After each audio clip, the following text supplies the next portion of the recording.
Welcome back, friends, to Occultists Anonymous, sponsored by Roll20, The Onyx Path, and viewers like you. Thank you very much for your support, hanging out with us. It means a lot to us. Also, quick shout out to some folks who may not know.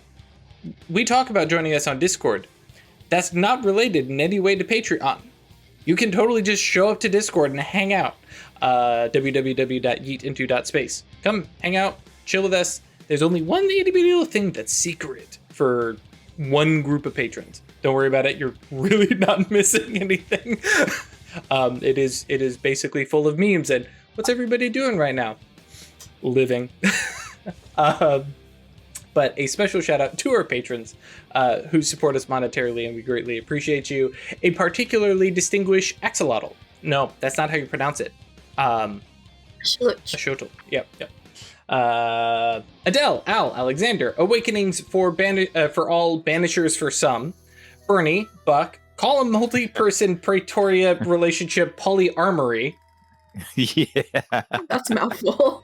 That's a reference. Chandra, Chris, Clara, Doggo DeLune, Electroshock's George.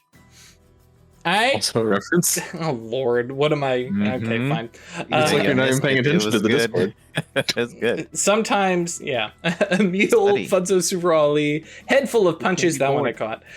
James, Jenny, John Jacob Jingleheimer Schmidt, John, Josh, Julian, Cat Feathers, Klaus, Crazy Man 1772, Michael, Milo V3, Ms. Grumpy, Moku, Mozart D Minor, Noba, Not Noctal, Other Guy, Perry, Porter, Puppeteer, Riafia, Ryan, Shaxara, Terran, Thomas, Usuf Sama, Vortex, and Zoltan.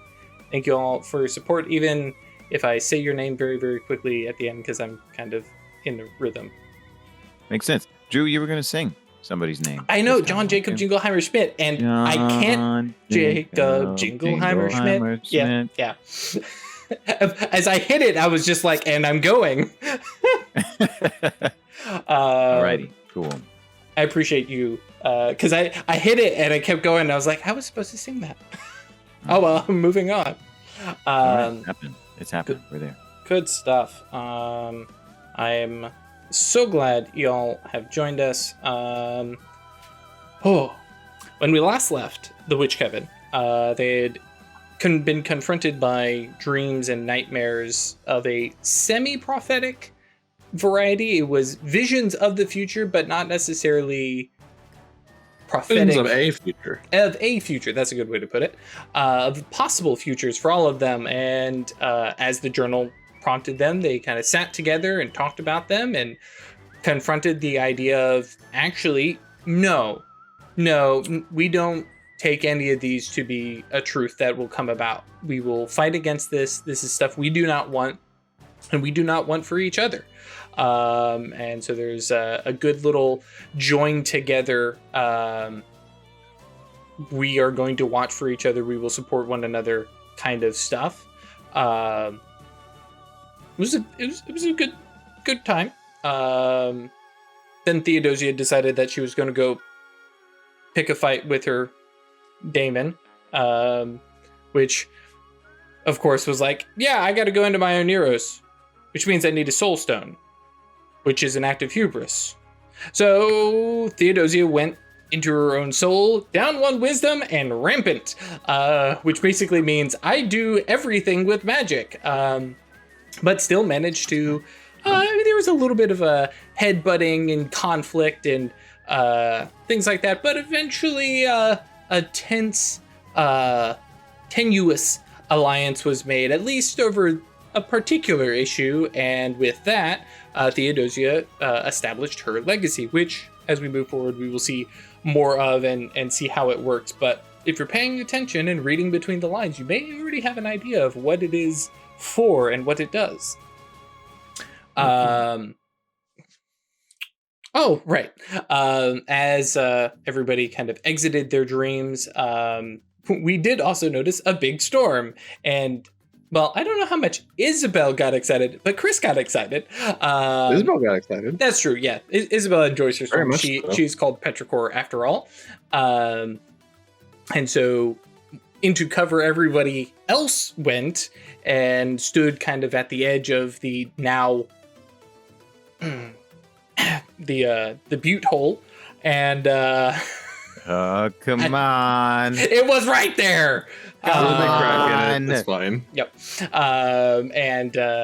Everybody watching the storm rolling through, and Isabel, being Isabel and being Petrichor, goes, all right, I'm going in.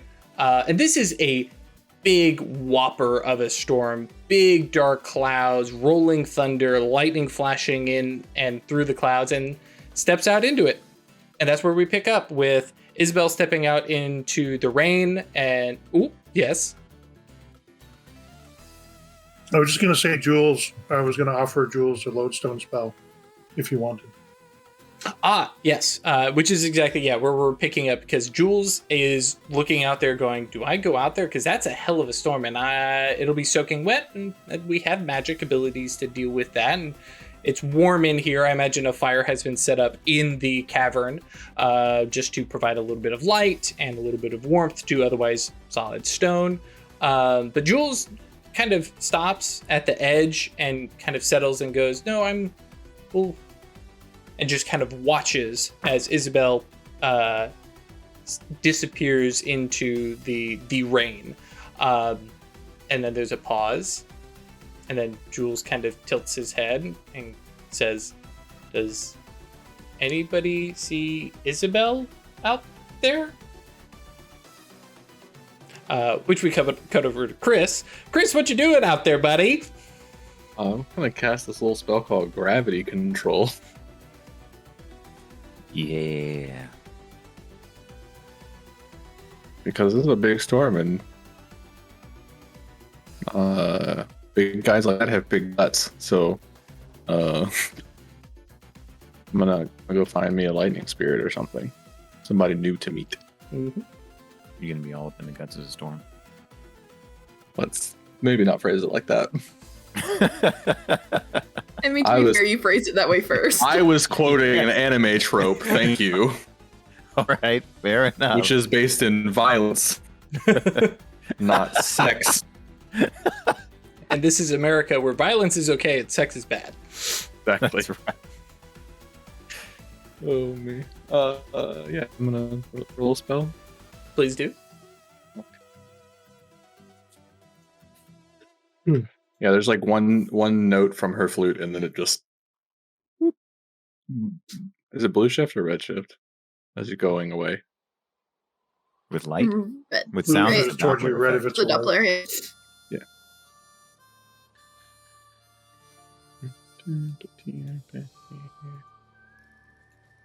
Sure. Cool. Exceptional success. 6 dice, no less. Yeah. That seems Yeah. fitting. Nice way to As Isabel yeets herself into space. Yep. You get it. There we go. Yep. Look, we do one thing and one thing only. And that was the question I was going to ask you, is the spell centered on herself and therefore flipping her airborne, or is it in the area to kind of create a space where she can float up and reaches a limit? That would make the rain go the wrong way too. Oh, that's true. That Which seems would- disrespectful. So I'm just trying to get up there. What would happen at the top? I guess you would have a puddle Mm-hmm. where the rain's coming this way, and it meets. Anyways, and so just flinging yourself. I mean, technically, not upside down, just head first, falling up into the storm, Diving into it. and You lashed yourself to the sky. It's some cold rain, and it is icy, and it is slapping your face, and it is not entirely pleasant. It's painful, but it's not damaging, we'll say.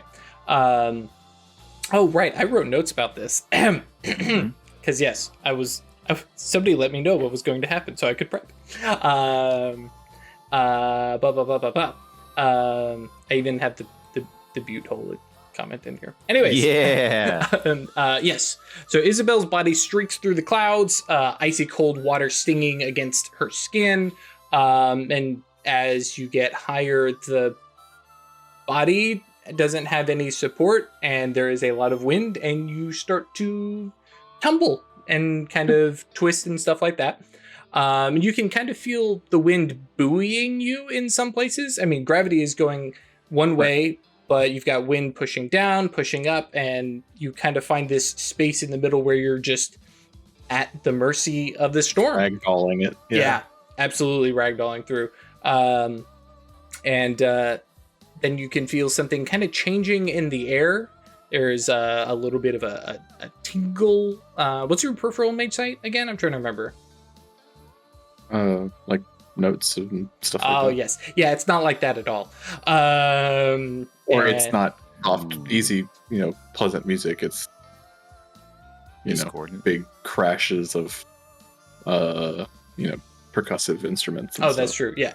But no, this is more something visceral. You kind of feel it tingling across your skin. And then the whole world just goes white. Your skin feels like it's on fire. Air is just rushing out of your lungs. You can't catch your breath. The world is pain, and then comes back to just from searing whiteness to just solid black. Take 10 bashing damage, please. Yeah, no problem. Oh, shit. I think I just got hit by lightning. Just a little bit. Likely. Then, I suspected. God damn. And Whoops. does that fill you up with bashing? Yeah. Okay, because I keep forgetting to do this. Make a stamina roll. Okay. You can add willpower to. Just straight stamina? I You had to roll double. bashing? If it is full at all, you have to roll stamina to stay Conscious. stay conscious. Oh. I didn't know that. Yeah, and that little rule, I was like, that's right, because that's why you do like in spells. Just You flat just do. stamina? And I was looking, I could not see anything where you do it as double stamina. Everything I saw. Oh. So yeah, you black Night out night, y'all. with. Oops. I'm gonna fall to my death. Rip. New Sorry, character. Don't anybody panic. Chris already rolled up a spare character in case this happened. It's okay. You get Chris that did on not some of your roll bigger up a jobs, you know what I mean? You're playing Ganem, aren't you? Yeah, take over, get them, and just be like, I'm stuck here. Nobody else has spirit. I'm just hanging. No. So yeah, you black out with your spell still active, flipping you upward. And we cut back to the gang, who, Jules goes, does anybody see Isabel? I'm just gonna say look up. I mean, he Probably still don't see her, but right, like, yeah, because this you is can look. I believe Chris is a fan of the term of a fuck off kind of storm. It is like the clouds themselves are dense and dark. And the rain itself is intense. Out in front of the porch, effectively. If you've never sat on a porch and watched a rainstorm, highly suggest do it sometime. Super Depending on the satisfying. wind conditions, yeah. Yeah, that's true. The rain is intense. For Legbutt, this is a hurricane. I don't. I guess Theodosia may have seen some stuff as well. But I know Legbutt definitely has seen a hurricane at least. It is turning the ground into mud from both the liquid of the water and just the sheer impact. And yeah, thunder rumbling through almost continually, lightning moving across the storm clouds themselves and then lancing down. You can see fires start up and then get doused almost immediately. It is a chaotic, powerful storm. And Jules looking out and then looking back, and I think based on Theodosia's comment, I'm willing to take that lodestone. Is that going to be any help against lightning? they know. Fortunately, Rilla is there and like reaches out, and for every one of you, you gain. Chris, you know the spell off the top of my head, the forces one. The Forces shielding spell? Mm-hmm. Just environmental shield. That's the one. Yep. which does not actually protect you from lightning strikes, but it does mean that the wind itself won't throw you around. Well, it wouldn't protect her against lightning if something forced it to strike her, but she wouldn't naturally attract the bolt. So Oh, okay, cool. That's what I was thinking of. Okay. And she kind of looks at Theo and goes, having the rain not actually on me would be nice too, but now we'll be safe. Like this says, let me try to reach your mind. Night night. Yeah. He doesn't know that, right? Right. So, I like that. so then, yeah, he attempts telepathic connection using his attainment. Mhm. Second attainment. Yeah, which in terms of telepathy, I don't think, she's not conscious. I know. Yeah. I know out of character. Legba Mhm. does not, right? And so his instinct would be, where is someone? Why don't I just ask them using what I can do without casting a spell? Mhm. And so I'm just waiting for you to articulate it in terms of what Legba would Yeah, and that's what I'm trying to think of, because it was like, yeah, you just get the, dial tone, but Elton, yeah. yeah. But yeah, it's yeah. I mean, I can't think of the appropriate non-anachronistic way to say it, but yeah, it's straight up It's a different response than someone not responding to it. Mhm. Oh, okay. Right. Gotcha. Yeah, that's exactly what I was trying to get to. Yeah, it's where it's like Cool. there's something there. Actually, I feel like you make the connection, and then it's just it's static. There's nobody actually on the other end, but the connection goes through. Okay. So I've made a sympathetic connection to her. I mean, you've had a sympathetic connection. Oh yeah. I mean, yeah. I'm relying on that sympathetic connection. Can I perceive? Well, now that you've stated that, I'll let Craig narrate what's happening with Theo's spell before I make a suggestion. Yeah, Lodestone. that's what I figured. Yeah, just kind of lay. And do you lay that just over Jules since he's the one who was asking for it, or do you go ahead and just kind of tag everybody? But just sort of like raise an eyebrow at Rilla. Mm-hmm. You just started to do an area Right in front of as long as everyone's standing together. Mm-hmm. Yeah. Well, as long as they stay in that area. But yeah. No, yeah, hit them both, like, hands in a circle kind of thing, and hit them both. Yep. And yeah, Jules, kind of, but like by saying, I'll reach out to her mind, kind of looks back, and what kind of expression does Legba have? It's quizzical. His eyebrow is raised. Which is definitely Jules going, because I imagine Legba usually has a more like self-confident, like, things are under control, and that quizzical is like, that's like Legba, what is that face? I don't know what's going on with her.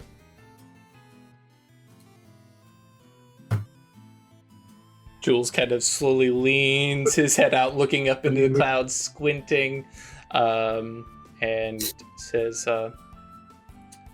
I'm going to go out and look for her. And you can definitely tell he's like, I have to do something. And especially when it's like, hey, Rilla has given him protection. Then he's like, yeah, no, this is, I can at least go out and physically look. Mm-hmm. And, Ash, the divination. Yeah, basically after seeing her just kind of disappear, I don't want to pull my cards off because it's reading very bad. Yeah. So I'm just like fidgeting with my like seeing stone necklace. Is this the first time you've cast divination without using the cards? Yes. So I'm not really sure how it's going to be read, but I'm just kind of making a wish is how I'm seeing this. Just like, will we see Isabel alive again? Cut straight to the... Yes. Okay. Because I'm just like, okay, you disappeared into that, like, but didn't get a response. I'm just like, okay.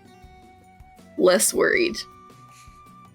Which I kind of appreciate. Everybody else is kind of quizzical or worried, and he's just like, It's fine. Chris, can I ask you a question out of character? Yeah. Would interrupt what's going on with Isabel if I co-locate?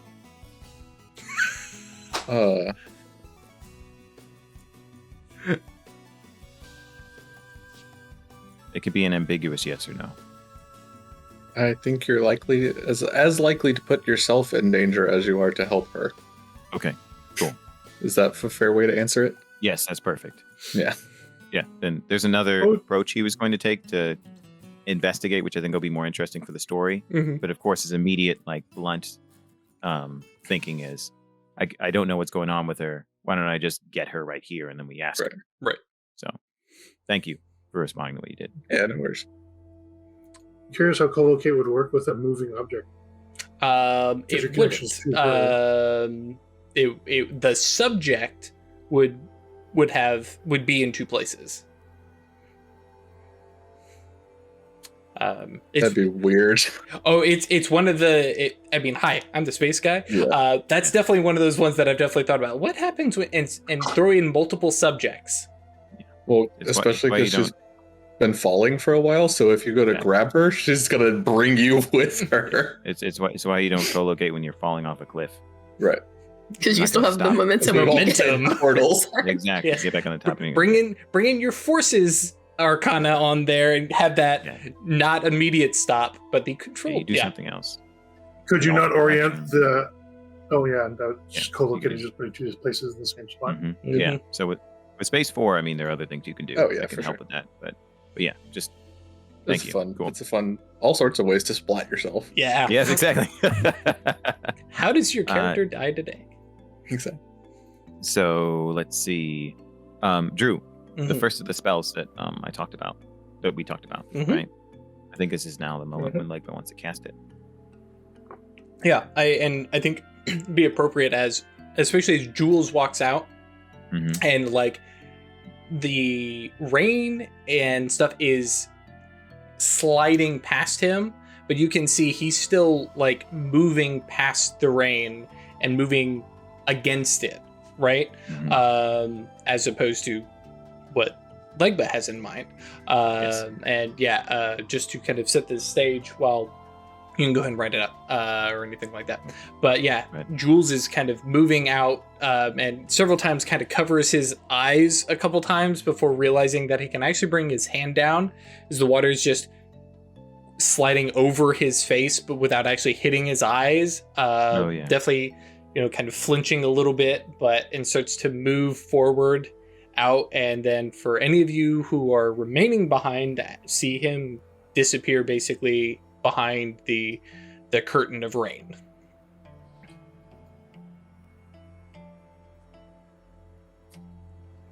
In a normal sort of way, right? Yeah, not a sudden snap of Yeah. disappearance, but yeah, just fading a little bit with distance.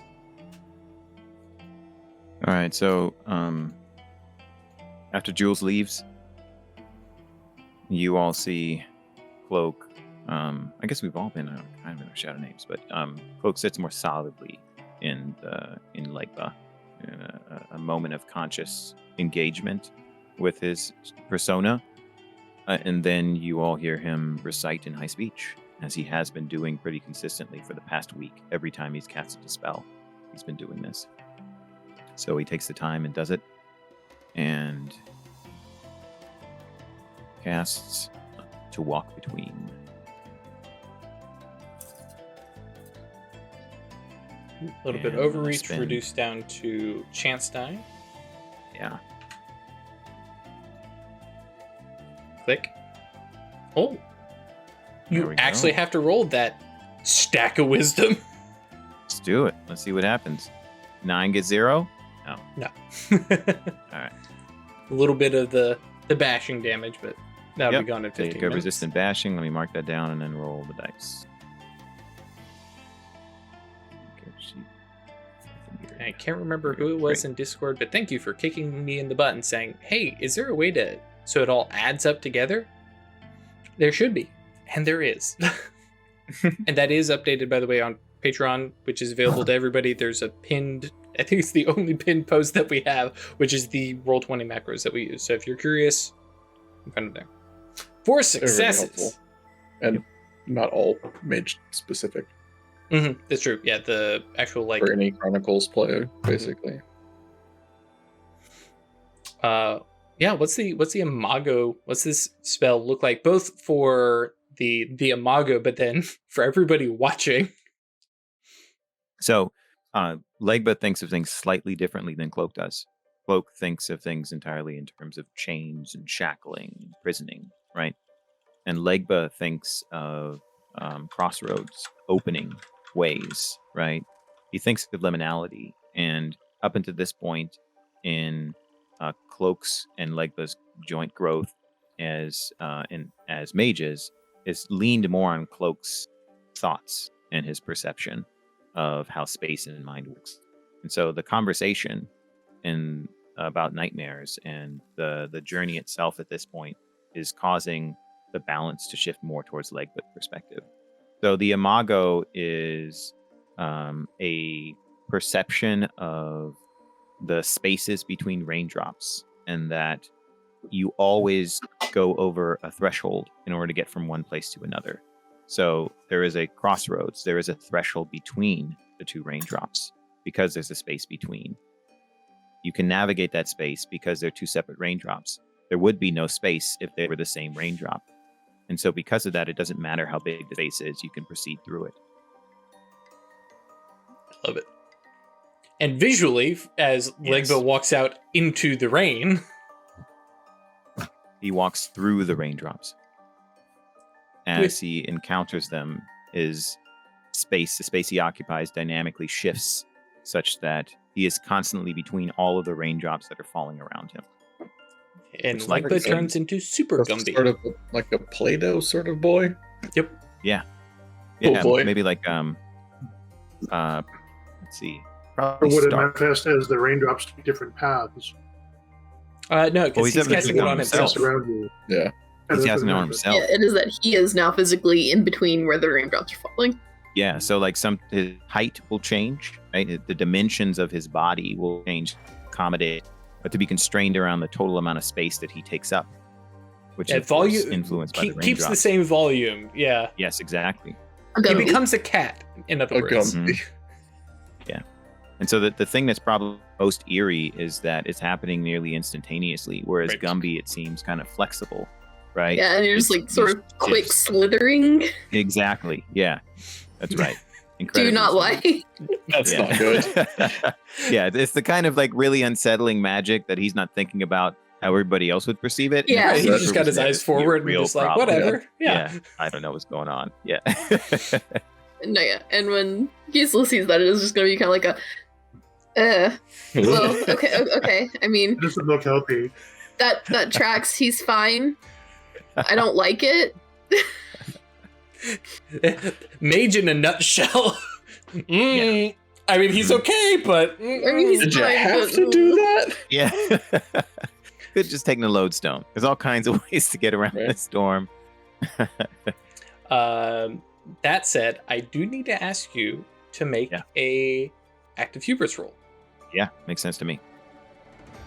She could have just gotten wet. Yep. Yep. Or use lodestone. There's lots of things he could have done, Yep. but of course. The issue I have here is that this is going against his vice, Mhm. and it is playing into his obsessions, but in a way that is specifically directed towards him increasing in wisdom, Mhm. because his obsessions up until this point have limited his ability to do that because he's been focused on his perception of space based on a singular perspective. So I'm not arguing for one particular dice pool. I'm just mentioning that Mhm. when I was thinking about this ahead of time, like I knew it could potentially trigger this because this is a gross use of magic that's avoidable, or his motivations are different than they would be otherwise. Right. So No, I I'm- think this I'm is asking this you is what it- very much the flat 5. Because what was your vice? Because you said you were Hesitant. moving away from your vice. So yes, hesitant. So Oh yeah. So I he's been think this, hesitating about experimenting the stag and all that stuff, and he's like, "All right, you just have to jump in." right. So no, I think this is a straight 5. Okay, cool. Let's see what happens. Ooh. No problem. Take a beat. Cool. Alrighty, awesome. Where as Ligma is stepping into this, it's like, no, this is the thing I needed. This is what I needed to do. This is how I need to see space and experiment and try things. Yeah. Sweet. So as those two, Jules and Legba, step out into the water and the rain to look for Isabel, for Petrichor. No, that's still Isabel. Gisela and Theodosia and Rilla, what are you doing? Are you guys kind of keeping the home fires warm, or I want to step out into the storm, but not to look for Isabel, but to look at the storm. Cool.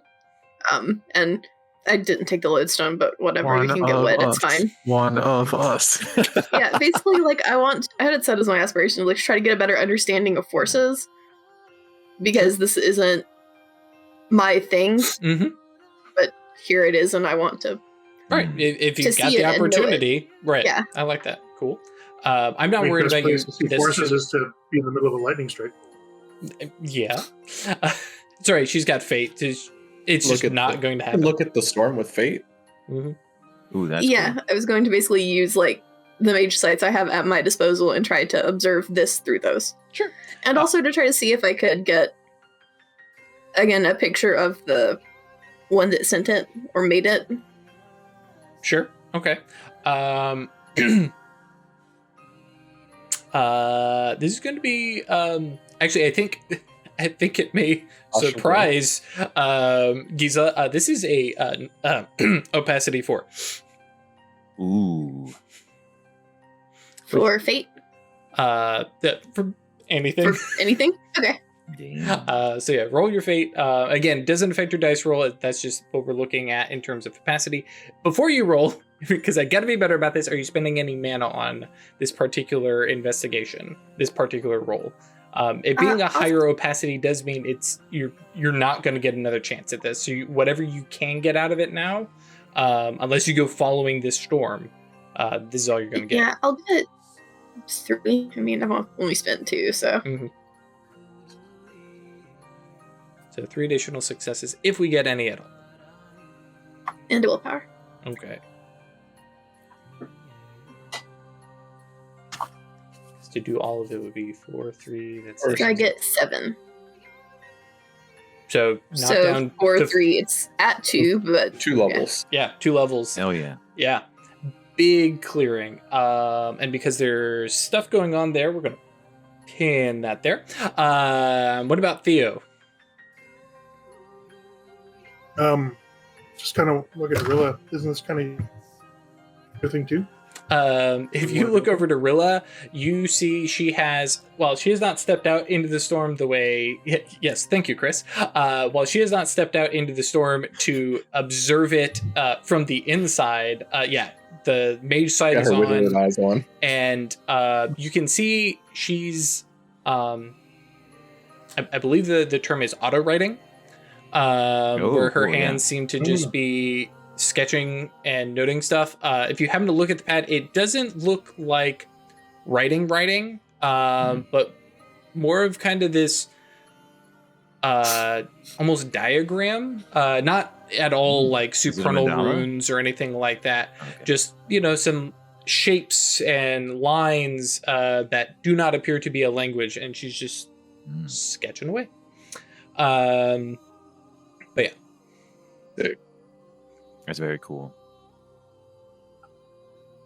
It's little bits like this that I really like. Oh yeah. I'm having fun playing Rilla. Yeah. She's not a Mastigos. I have to figure new shit out. Go ahead, Greg. I think when people come back, they're probably going to be cold. Mm-hmm. So we should build up the fire a little bit and maybe get some hot food. Okay.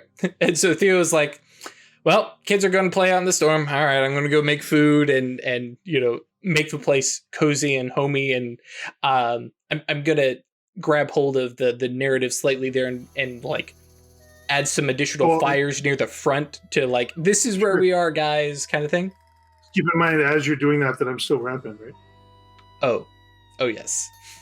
Yeah, I imagine they're going to come back to shape changed cavern. You know, it'd be good. Let's just do bunk beds, just right into the wall here. I love that. Okay. So we go back to the the tumbling skyward Body of Isabel. the body that used to be Isabel. Right. Yeah.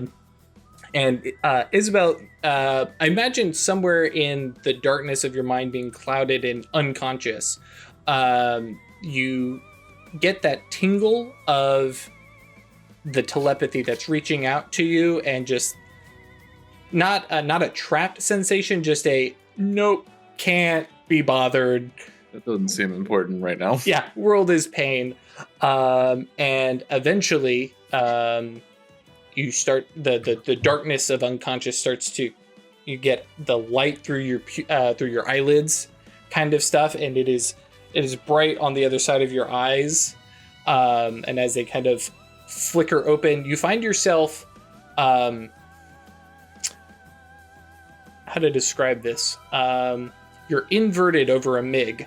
For those of you who get it. Yeah, you are feet. You don't mean the are, plane. Huh? Yes, the plane. Oh, you do? Oh, Yeah. okay. Well, mean joking. jet? I'm just making the Top Gun reference. Oh. Yeah. Oh, gotcha. Yeah.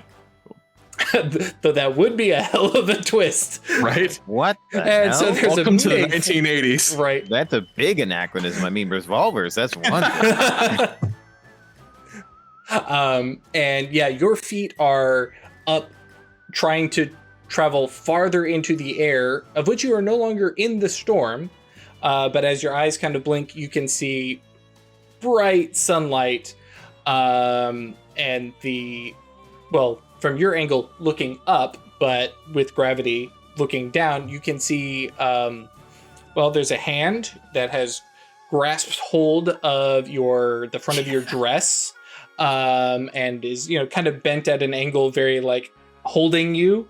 And you can see the top of, I love it just because of today and you playing Final Fantasy, a large black hat, complete with point, Yes. and a goddamn broom. Said woman on a broom, but from your angle, you basically have arm, hat, another arm grabbing hold of the front of said broom, and then from your angle and perspective, miles of fluffy white cloud. Oh my god, a witch. Well, that was rude, and I'm not going to try and do it, but it is classy British. Well, I don't know how much language has changed, but it is very much a London accent. Like a posh London. Yes, very, very posh. If you were dressed otherwise, she would definitely be Mary Poppins, right? And if you would be so kind as to turn yourself around.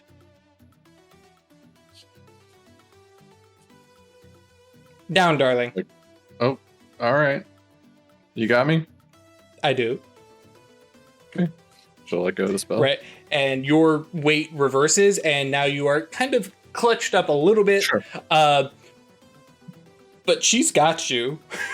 And her arm doesn't move. Your whole body just kind of swings around, dingling down, and she kind of brings you down a little bit more eye level, kind of looking into your eyes, and she's late 40s, hair black. Hang on, don't do it off memory, Drew. You have notes. She looks like she sounds. She's very clearly Caucasian, London stock, black hair done up in a tight bun underneath. Can I see any of that underneath the hat? Oh well, because at this point she's brought you down a little bit, so you're more eye level. But I didn't know if the hat covered all of her hair or anything. Oh, that's true. I guess you might not be able to see the hair. And she has disappointed aunt look. She's not going to tell your mother, but she's like, "Are you kidding me right now?" And she looks and, I almost went straight into Tracer from Overwatch, but we're going to go with it. Cheers, love. I'm Abigail Crow. How are you? And you can feel wind moving past you as she brings you down held up with the broom towards the surface of the clouds. I could just feel the E on that crow. Yeah. There's 3 of them.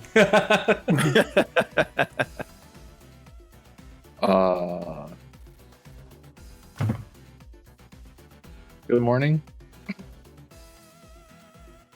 I think we're getting into afternoon, but Oh, hello. all right. What did I miss? Well, you initiated, darling. Congratulations. The what? You initiated. You made it. I'd clap, but I driving. appreciate you're not clapping. After I've let go of my spell. You're awakened? She's riding a broom over his farm. She fact, smiles yeah. and nods at you, and she says, "What did that lightning bolt do to you?" At this point, she has reached the top of the clouds, which is kind of disconcerting because it's mostly misty, right? But then We don't need to go back down there. It's oh no, little rough. Charlotte, and feet extend down, step onto the clouds. The broom comes out from under her, and she sets you down. Careful. okay. That's the cool spell. You got to teach me how you just did that.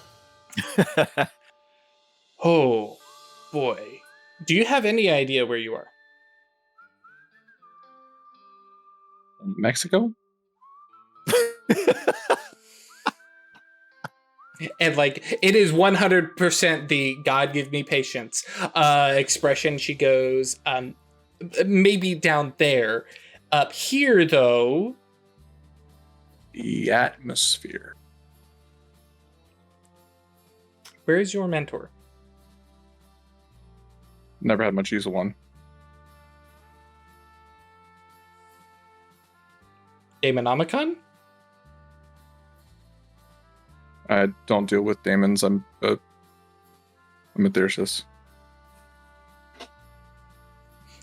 Drumming her fingers along the the broom handle. Okay. I'm just going to go along with. And she kind of looks you over, and you have the eyes focusing in, and you hear hole, and kind of reaches over and lightly taps. Whole. Yeah, I'm alive. Which actually, go ahead and reduce your bashing down by 4. Cool. To give you an idea. I just have 3 How long lethal that in it. was? It's fine. Yeah, it's an hour. Oh, that's of true. just- Yeah, you do have some lethal too. I hadn't thought Yeah. about that overlap. Yeah. Okay. Well. So She'll, you weren't. confidently stick out her hand. And takes it, and it's a very ladies kind of greeting. And notably, you see now the dress is, it's not elegant, but it's classy, but it is a black witch's dress. 100%. This is someone similar to Legba who has a shadow name and embraces that shit. No, I get it. Yeah. And she kind of she looks at you and says, Your name, is that your shadow name or? "Yes, dear." Okay. And yours? Petrichor. And then continues talking Right. to see the rest of it. I'm going to say a word. You tell me the first thing you think of. Okay? Okay. Tempestari. I'm Catholic. The Tempest. Shakespeare. Oh, Lord.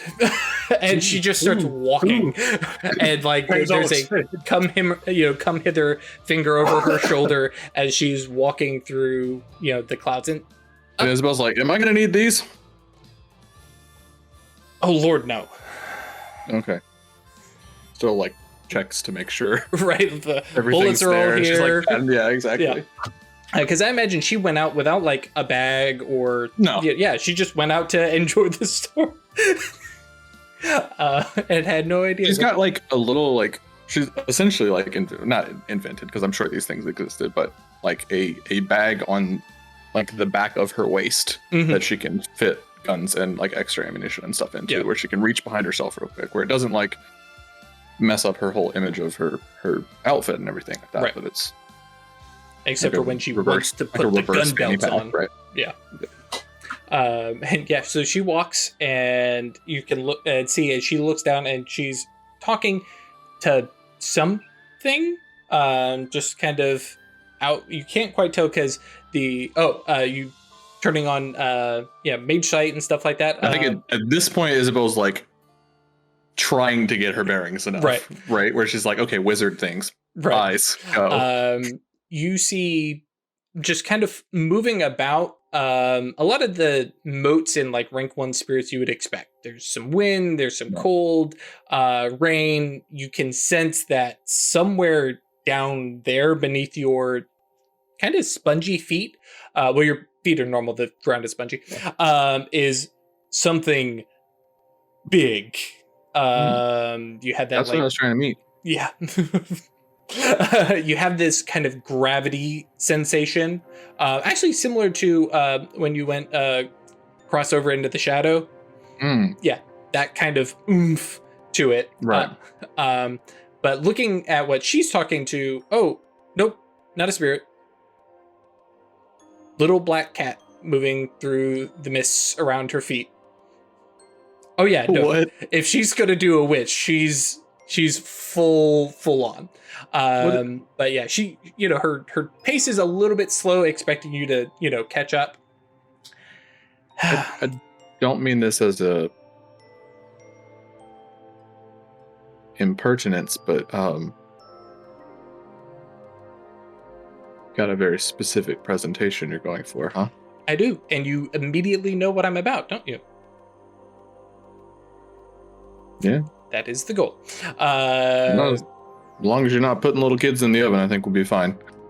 Wrong kind of witch. Those are the, do you see any warts? That's fair. But Okay.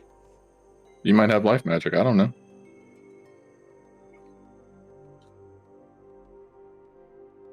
Trying to think how she would respond to that. She nods and she's like, that is very likely, yes. And as she's walking with you, the surface that you're walking across, besides the kind of misty vibe that you've got, has a bit of almost like hills. And you can see, there's parts of clouds that you kind of walk over. And there is a sensation on some of them that instead of being kind of the squishy that you've been walking on, it feels more solid. Like there's something. Tempest the camel had 5 humps. But she keeps up a conversation, kind of asks some the basic, who are you, where are you from, and gets the idea that you have no idea what you've done or where you are. No. And she's like, okay, well, I'm going to give you an opportunity then, Petrichor. All right. Appreciated. Better than, getting blasted out of the sky and falling to my death. Actually, that does remind me, don't stray too far from me. Otherwise, the fall will start again. But I am a member of the Tempestari, which you don't recognize, and I'm only slightly annoyed at that. I'm going to suspect that you are just and she kind of gives you a look up and down, novice to all of this, and I think it probably has as much to do with the fact of I have a bit of an independent streak as it does to my novice status. Ah, that brings me to a question that among the Tempestar we don't quite discuss. So I'm going to ask this of somebody who's not of the Tempestari, and then I won't feel bad. You are completely unaffiliated with anyone? Besides your... well, actually, do you mention that you're part of a coven or a cabal? Okay. I haven't mentioned it yet. Okay. No. Okay, so neither a diamond or pyramid? Didn't like the look of either of them.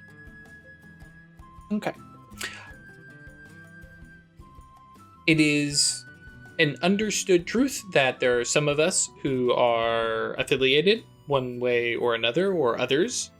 We do not ask, we do not tell, we do not bring it up while here. This is the Tempest. This is where we meet, discuss, train, and share information when appropriate. And okay. Because of and that, I ended up here. That is still a mystery that we are going to ask of more advanced members, because while I am of... Actually, I'm going to ask Chris, do they have a ranking system? I mean, yeah, they... I mean, I don't think it's like a... like hierarchical, but like a recognition of your efforts. Right, I'm belt colors or ranks of dawn. Just first rank, second rank, that. Okay, yeah. So I'm Grand Master, Grand Mistress, whatever. Right. At 5 dots or whatever. But no, I'm of the third rank, so I've been here a bit, but there are definitely some mysteries that are beyond me. How many are there? Oh. There are 5. Oh, well, that sounds good. 3 out of 5 is not bad. And she's like, okay, this is actually a compliment. Thank you. It is it's not my life's work, but it means a lot to... You've heard of a legacy? Yeah. Shaping one's soul? Yeah, sure. I love this. She's like, yeah, sure, that sounds cool. And she... Are you telling me I did this? I'm saying you can. There is always a bit of intentionality. I'm making up words to it, but yes, that's how all this works. Yeah, English. Yes, she. You have effectively, and she kind of looks over you, and because you still have the old scar from before with oh my gosh, what's his name? Big old lightning dragon. Alpha. Yes.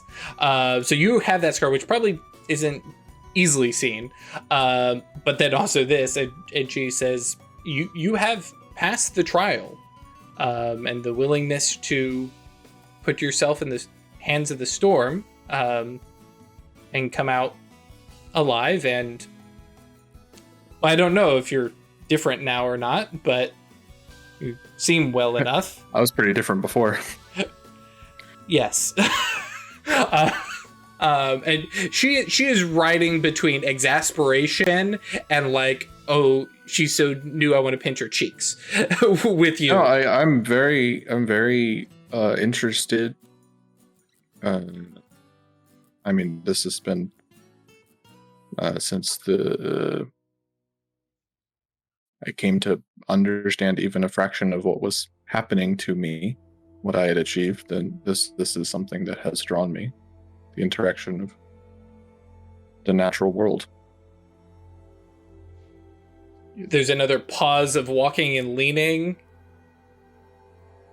You friends with an acanthus? A fate worker? I know one, yes. they've been casting spells on you to nudge you in places or anything?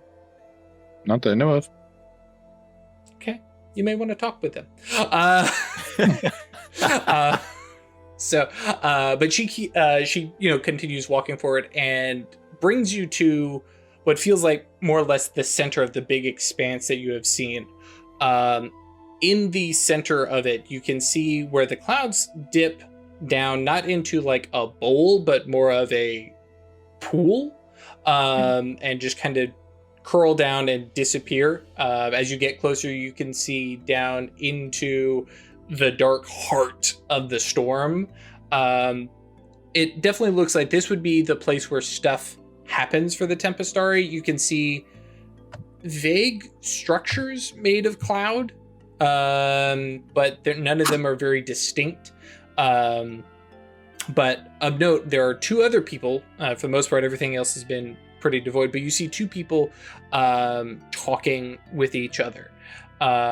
One is a older man, well into like 70, 80, heavy on the wrinkles, deep tan in the skin, been around a while, and appears to be wearing, honestly, clothing pretty close and similar to yours, as opposed to the almost costume of Abigail. Sure. He does have a couple bits of blue paint on his face, and you can see some on his arms and hands. Blue paint or tattoos, you're not quite sure. And then the other, who is a woman who's on the shorter side, and where this guy looks suntanned, her skin's a little bit darker. Her black hair you can definitely see because it's in a large like ponytail, held together in several different bands that are decorated, and her clothing looks, I guess from Isabel's past experience, would recognize some of the more indigenous Mexican and Sure. to give you an idea, Mayan descent kind of attire. Sure. And they're both in kind of animated discussion, and the volume and the pitch to the discussion as you arrive is two people who really, really enjoy arguing with each other. They're kind of going back and forth. And as Abigail gets a little closer, kind of pauses, kind of tugs on your shirt to like stop you, and says, "That is Azarin. He is a druid, but one of us.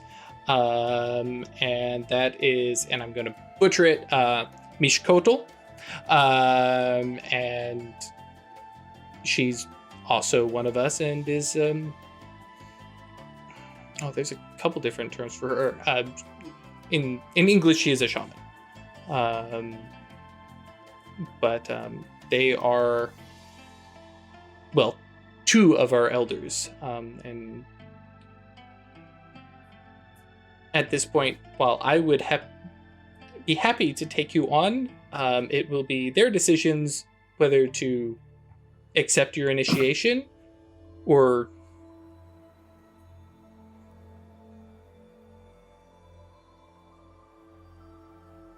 Fair. Yeah, that's where we're going to go on our break. No, that seems fair. I do feel a bit like I'm intruding. I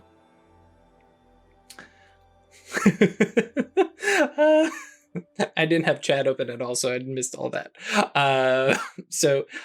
Yes, good little pause point. We'll get back to what everybody else has been running around doing, and we'll get back to, and don't let me forget, Ash's rather impressive scrutiny. But as you can see, yeah, there's some shit going on with this storm. This is very good. YouTube guys, blink and you'll miss it. We'll be right back. Twitch guys, touch grass, get up, move, walk, get water, drink something. We'll be back in a minute. So we have the introduction to the elders, and then we jump back down under the clouds, where it is still heavy duty torrential raining, and pick up actually with Ash's discovery. or investigation rather. Hard to discover the giant storm when it's just right there. But as Hey for guys, I the just noticed. Did you see the the thing in the sky? Yeah, that's we saw it. for a second there, I thought something was actually going on outside. What? No. There we are. So some of the surface information. Notably, yes, the storm is a result of awakened magic. The arrival of the storm is also awakened magic, which I think is the immediate like red flag of, excuse me, what? Two things are going on here. So one spell to make the storm, one spell to make it be show here. up here now. Which is like, one is a big forces spell, the other is a very subtle weaving of fate that, especially scrutinizing with fate, kind of stands out and definitely goes, oh, that's a thing. If so, what arcana are involved? Forces, spirit, and fate, and prime. I'm not going over the signature Nimbus because it's straight up just not relevant. How old is the mystery? This is the fun one. The storm, centuries. It being here, basically back to, I can't, because I think we're now a little over a week when you guys left Purgatory Bluff. That's how long that spell has been in effect. Optionally, what practice created the mystery? No.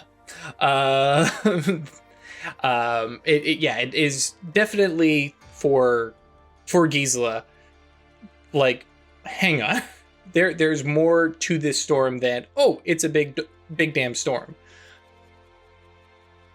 So I'm assuming that it's like the whatever spell the journal is weaving is some sort of a fate thing, and that it was able to pull this thing here at this time. It's a decent supposition. Thank you. Hypothesis. Yep. Yeah, and I think there's probably a level of frustration for Gisela in the fact of like, ooh, there's some stuff here, but can't quite get it. Right. And won't, like, unless we go chase this thing down in a week to try and figure it out. For Cloak, Legba, and Jules, are you shadowing Jules, keeping up with him, or has this become, especially after you've started to move between the raindrops, has that been more of the exercise itself, is this movement and understanding of space kind of distracting you? He's gonna, what he does is he moves into the raindrops, and I understand that the act of hubris is representing what he did in the whole scene, but if I can derive a little narrative significance to it happening initially, when he engages the choice and it seems right to him and consistent with what he needs to do to understand, to grow in understanding, that's when he goes off in a different direction and decides, I need to play in this. This is a liminal space, this is a liminal experience, and I am in that status. So he's going to start going through the other spells that he wants to experiment on. But before he does that, as he walks in, Jules disappears. He tries to initiate telepathic contact with him so he doesn't lose track of him. Okay. Yeah. Jules, picks up the phone just to keep with that, vibe. And, kind of like, but did you find her? No. Okay. Well, I'll keep. And now I'm going to do some exploration. Right now I'm going to go do other stuff. But and I'm sure it's one of those, like, Legma's not going to ignore Petrichor if he finds her. But yeah. And it's a big area to search. Obsessed. Yeah. So he says, let me know if you find her.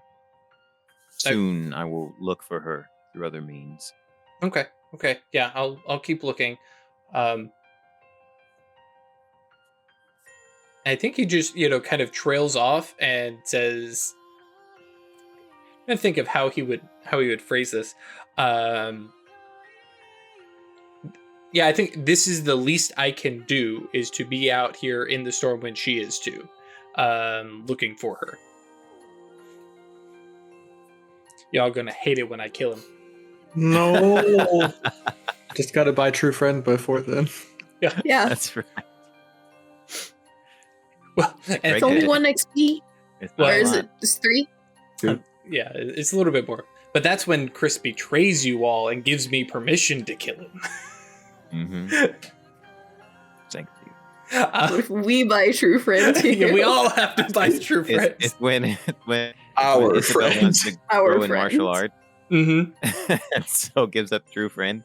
Oh, Needs no. 2 merit dots, Oh, like no. Songbird.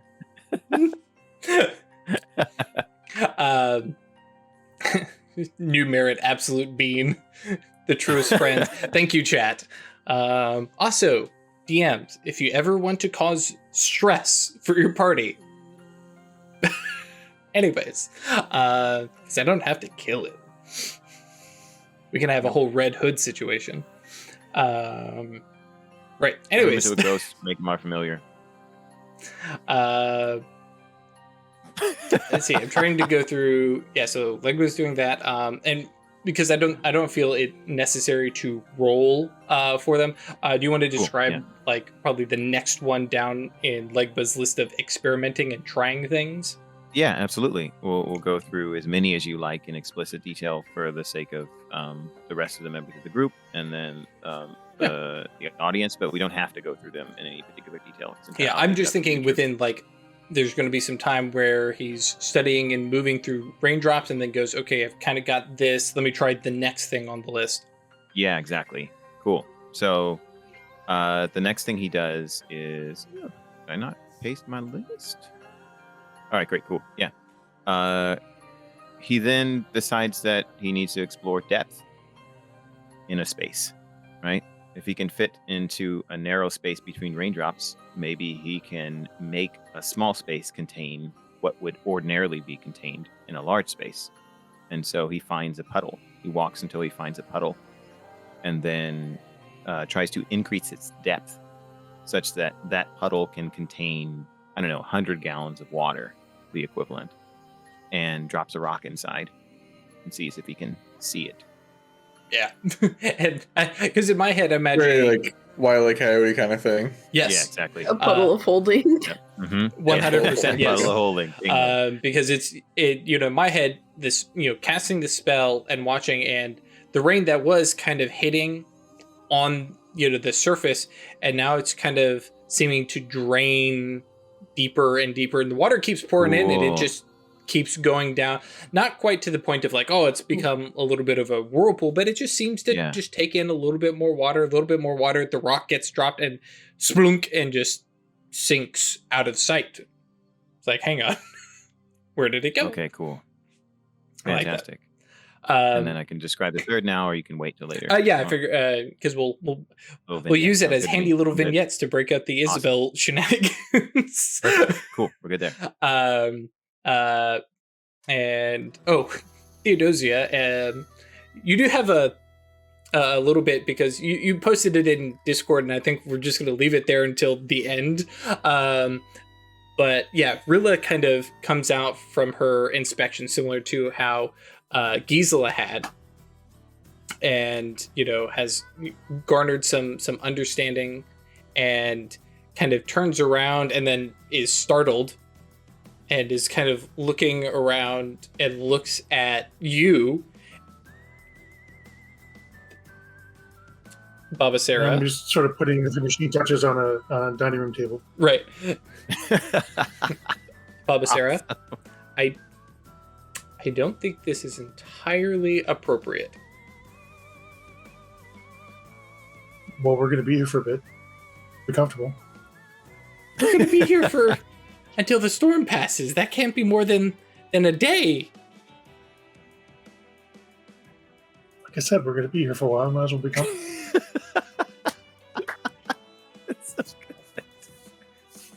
I just explained myself. What's your Right. Rilla just kind of looks about. Asked and answered. She kind of just sits down at the new dining room table and a chair, sets her notebook down, and just kind of watches you. And you watch as that same similar, mage site that she had been inspecting the storm, and now, and I imagine you don't feel it the way peripheral mage sight quite feels. Actually, no, it is a supernatural ability. Yeah, you do feel mage sight go off, but it's not a spell, right?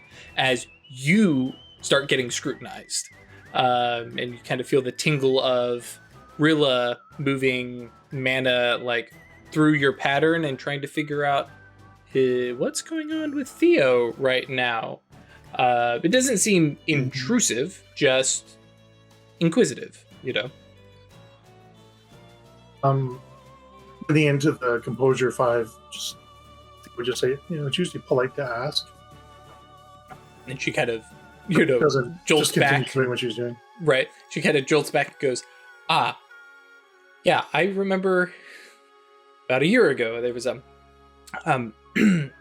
you seem to be going through something right now, and I'm not engaging in a conversation about its worthwhileness or anything like that.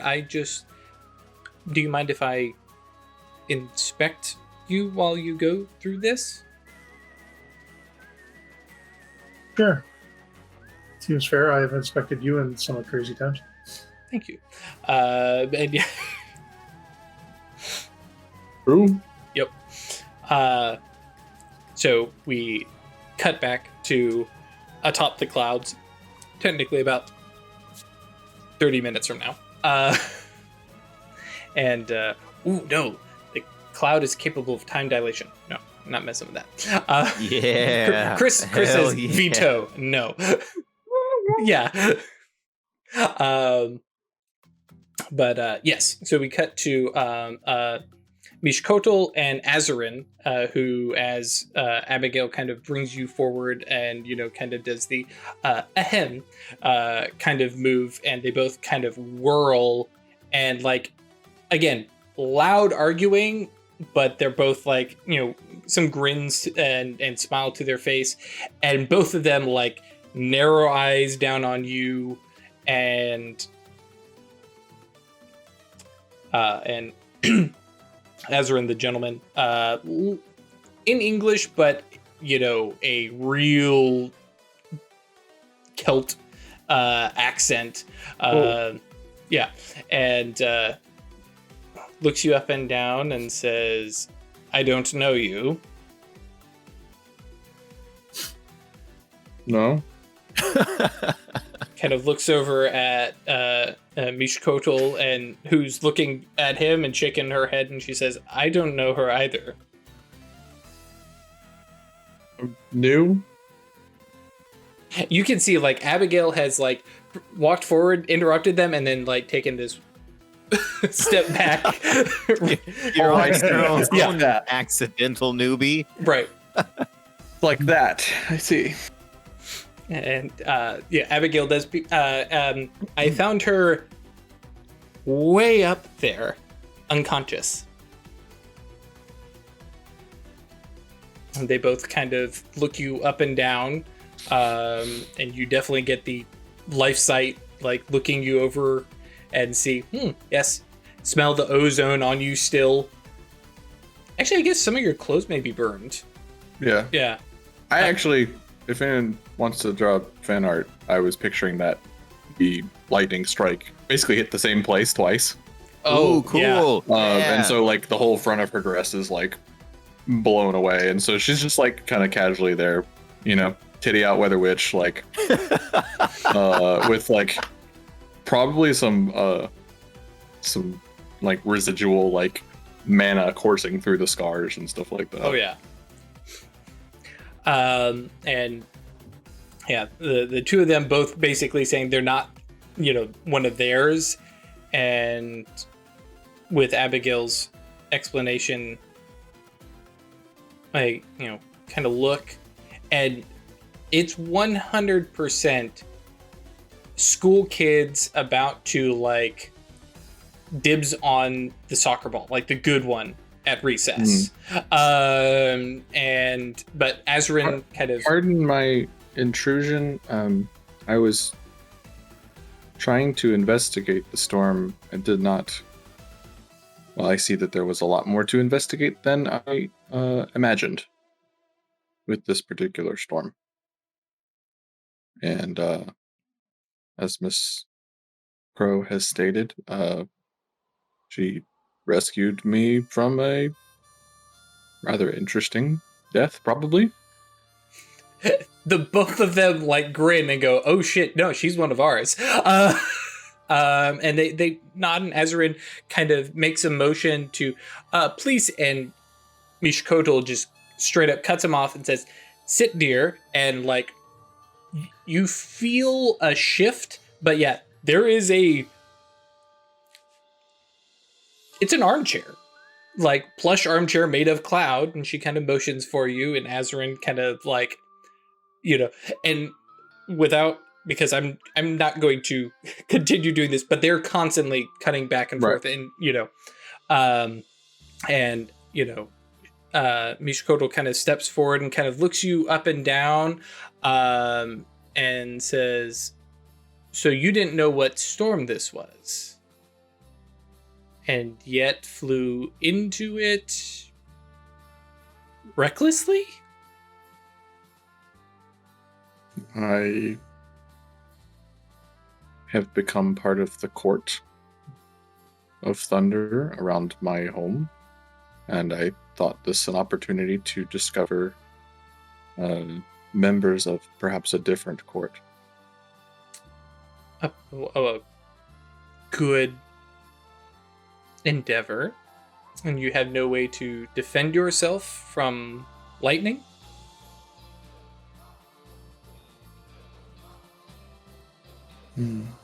Better lucky than good sometimes. I know that's not a particularly primal take on it, but it's how the rest of my life has gone.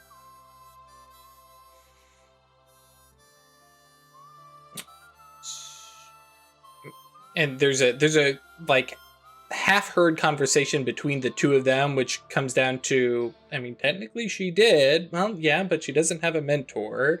Kind of back and forth, and they kind of look and say, "All right, we can't have you wandering about up here without knowing what you're doing, and you have the right spirit to join us, if you wish. If the storm is your home, and if you wish to be both rain giver and thunder wielder? How does that go in English? Death, destruction, life, birth. The Tempestari are both. No, that sounds about right." And it gestures again to guns and Right. like, And Mishkotal kind of steps forward and goes, "Oh yes, no, I believe she can come with me. I will take care of her." Astrid is like, "Whoa, hang on, no. You have no claim." Might I interrupt? Sure.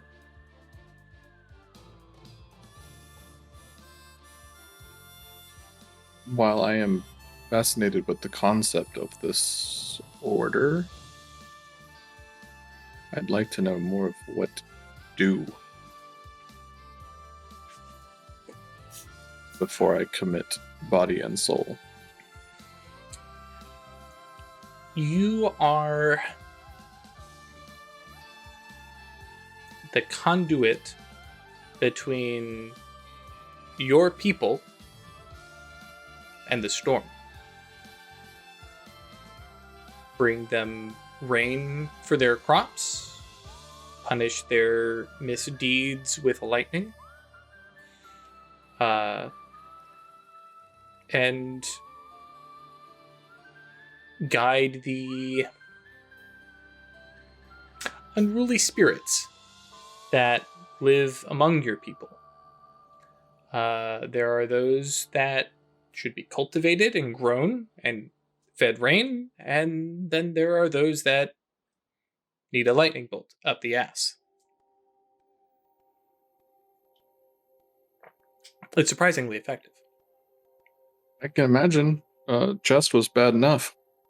Yes. Do you need help with that? No, I'll take care of it.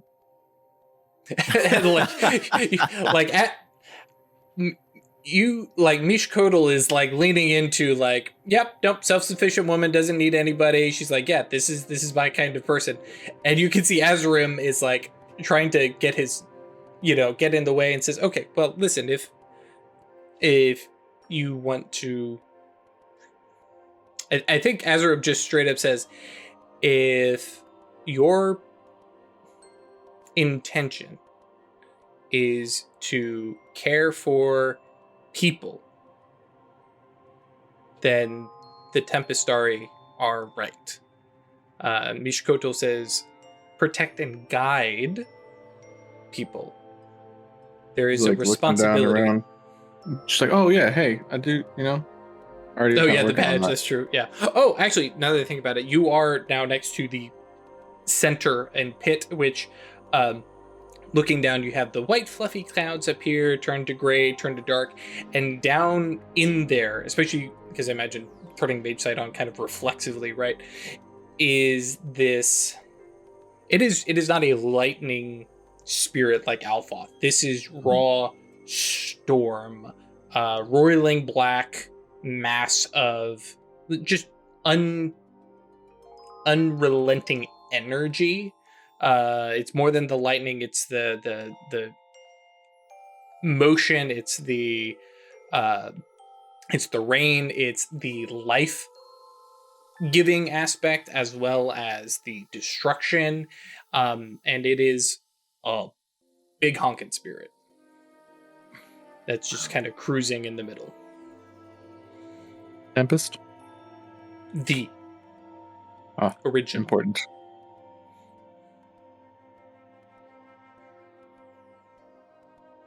And actually, with that conversation, Azarin actually brings up and goes, why? Kind of looking over your attire and says, what are we over right now? Mexico? Texas? Yeah, Mishkoto kind of shoves Azarin's arm. See, she is mine. Wait, Mexico? No. Texas. No. No? We shouldn't be. Azarim kind of looks back and goes, Texas in Greece? Mediterranean. Egypt? In the New World.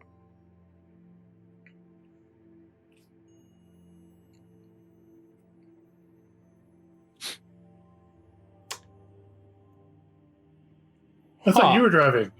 Right, 100%. And they kind of look at each other and like, you are dismissed clearly for a second as they just like, there's some looks and some head tilts, and it's 100% that these people have known each other for so long. They're communicating without having to say anything. And you can see them both ticking off a list of like possibilities, shaking their heads, and then coming back to you and going. About this time, Isabel realizes she has a card to play. Mm-hmm. And that goes right close to the chest. All right. Because every time so far that she's interacted with other mages, she hasn't had any cards to play. Yeah. And so the two of them look and come back to you, and it's a little bit more aggressive. They go, what did you do before coming up into this storm? Actually, I don't think they say, what did you do? What spell did you cast to call this storm? Didn't. And like, Mishkodal has the like... That's wrong. That's fair, yeah. But she has the like, about to get the chancla expression. And she's like, if I go down there and start looking, will I not find my nimbus on anything related to the storm. and like she's kind of leaned in and like it's very much appraising, trying to spot the lie in your eyes kind of thing. I mean, good luck. Right. And Even if I was lying, good luck. yeah, also true. Do you stone face her or do you like put like no, I'm sincere? Oh no, kind of- there's a sincere, but like, she's like, go ahead, ask more questions. Sure. This is fun. It's true. And it's like, man, now I get why the Diamond Order did it. Yeah, no, this is fun. Okay. Well, and Azarim like steps in and says, okay, well, in that case, come with me and we can begin your training and complete your initiation, and you can take the first steps into becoming a Tempestari, like Abigail. We'll return back down to the earth.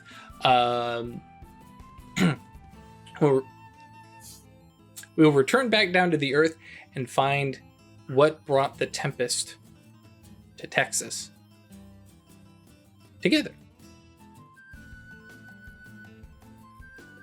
Mishkodal is looking at him because he's definitely going for a like, let's investigate learning. And from your limited experience, dude is an Obrimos.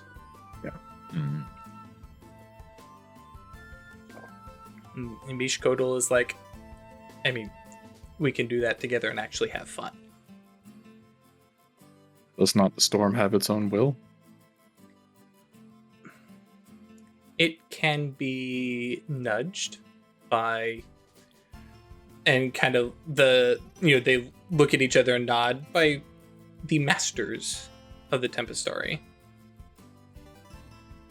But no one... Not steered. Yeah, no one mage controls the Tempest, and no one mage has more influence than another among the masters. We'll fight and bicker over where it needs to go, but its path is its own.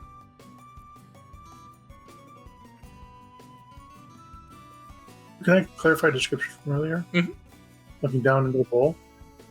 It wasn't. This is just a storm, or is there like the supernal symbol of a storm sitting in the center of that bowl? Less supernal and more spirit. Is this the storm? Okay. Yeah, like a big, like, rank 6+ spirit. That, yeah, rather than needing to ride in a storm, just cloaks itself in a storm.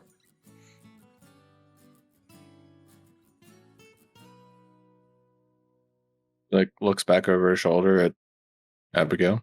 And Abigail is like, you You don't have an don't offer? drink me. Sorry, what was that? You don't have an offer? She kind of looks over to the other two, kind of gives a little shrug and says, technically, yes, I could be your mentor if you don't want one of the dignified masters of the legacy to begin your training.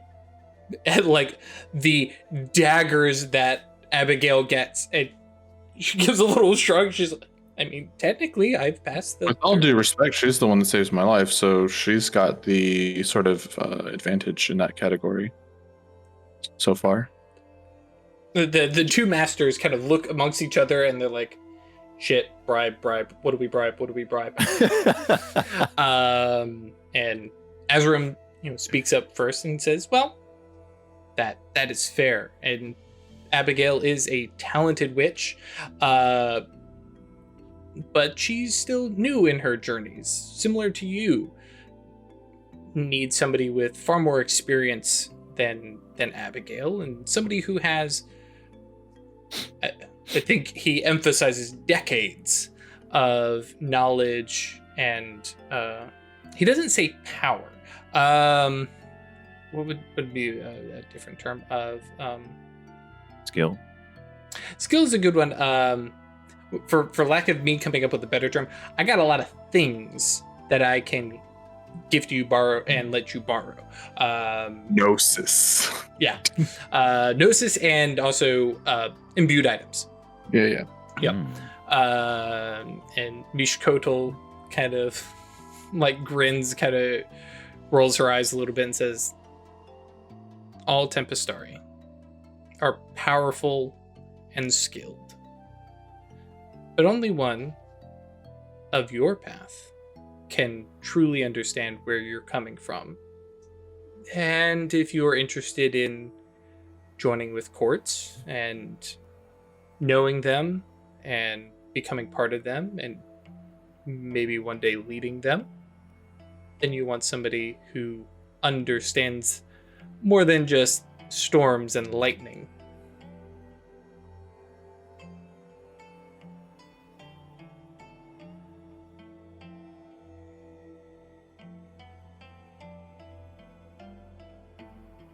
Again, Abigail's shaking her head, going, "Oh, don't put me in the middle of this."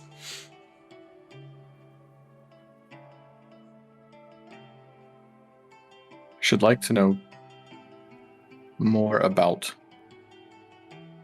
yourselves than what you can offer me.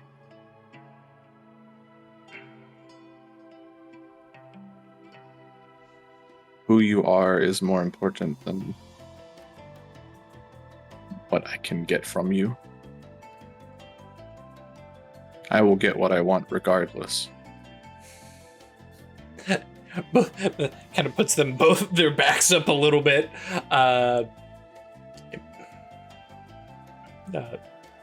Like they're both looking at each other because clearly they're not used to being interviewed. They're the interviewers. Thank you very much. And Azram, making the first move as he usually has been, says, "Well, I've see, what year is it? 150 years on this earth, and been around since, well, before." And kind of looks over your attire before this was appropriate. I have secret understandings, knowledge, power, but also contacts that are old, established throughout the entire globe. Wherever the Tempest covers, I know people. And she just stops looking at him because he didn't answer her question. Yeah, he flat out ignored her. Yeah, you lost, buddy. Mishkotel, kind of grins. Especially, I think she's kind of leaning back and just watching him just crash and burn. Right. Mishkotel says, "What do you want to know about me?"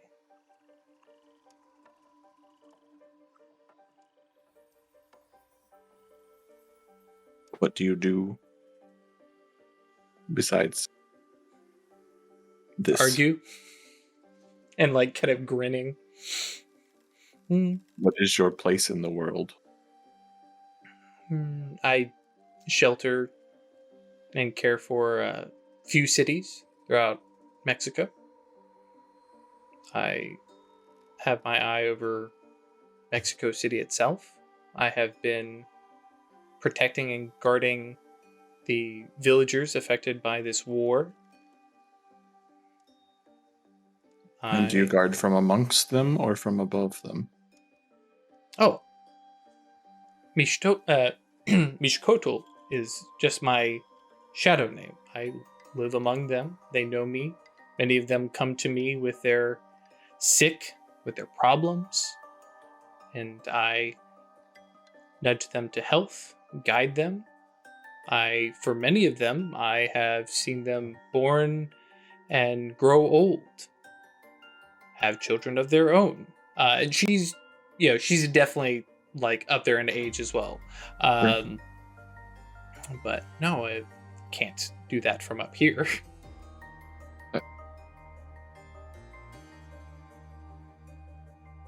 Not the above that I meant, but your answer is well received.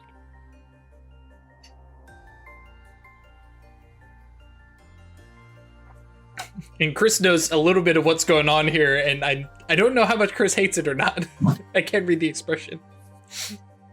Oh, I'm loving this all. This is great. And then she turns to Abigail again. Yeah. She's, this is not how my day was supposed to go. I'm not. Then you should have let me die.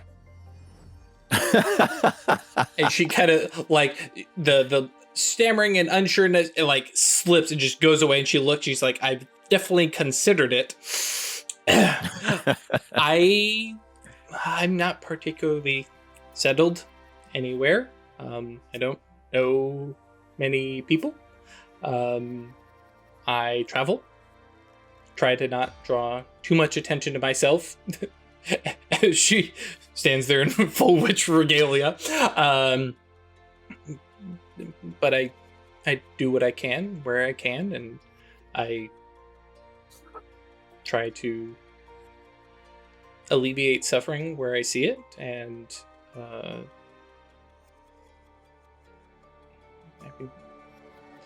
have a cat who travels with me, and that's kind of my life.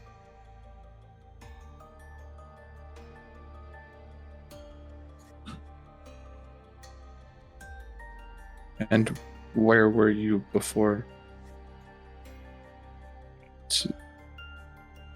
I guess where? If you want to put it out of character. No, she wants to struggle with it.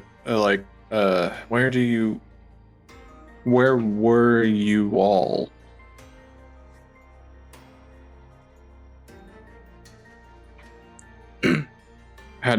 How do you get here? But I think Abigail says, well, I guess you'd probably use it. I boarded in London, and was heading to Asia. And the two of them nod, I mean, there's flying and teleporting and other ways to travel, but this place is comfortable and there's good company, and like almost on cue, Mishkodal and Azrib like glare at each other. Yeah. Okay. Well, if you'd like to journey to Purgatory Bluff, that is where I call home. You say that to Abigail? Mm-hmm. She kind of like grins and says, to begin your training? And like, there's definitely like, I don't want to get in trouble, but also, bitch, what? and she nods and says, wait, are you not going there now? I'm in the middle of something. I'm busy. She nods and like the fact that you're not giving her more knowledge of it, I think even more than my survival here today, shall compensate you for your mentorship.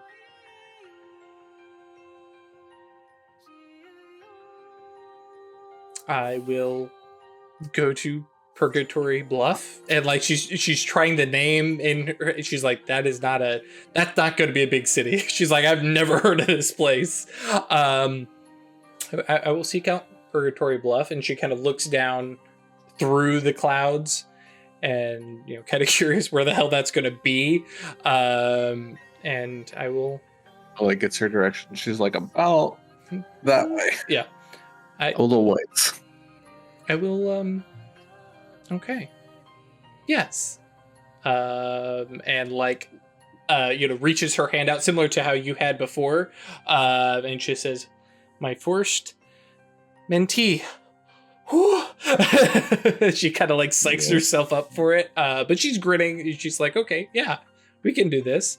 Will I and kind of motions you recognize you in Purgatory Bluff? Ask for the sheriff. She nods, and you watch Ezram and Mishkotel also nod, like, aha, Purgatory Bluff Sheriff, got it. Right. Yeah. They don't know what I know. Right. And I think And she does like then turn back and like she is very gracious Right. of everything that's offered. It's I do just not like, imagine her flipping the oh, bird and no. like walking away. Yeah. Please, Y'all got what I wanted. Dip. I'm gonna go talk to this spirit real quick. Yeah. That's right. Dive into the bowl. And so Ezram and Mishkotel, like, they definitely they're very disappointed because obviously getting one on their team and that kind of stuff would be a bonus, but they nod and nod to Abigail, and looks at you and says, very well, apprentice, you've made your decision. And there is that change, right? Acknowledging that she's an apprentice. Tempestari nodding at Abigail, who kind of beams, and Abigail, like, with absolute grace and style, throws her leg over the broom and just like standing still, just kind of elevates and then just glides out. And then Mishkotel and Azrim kind of grin at you and go, "Do you need help getting down?"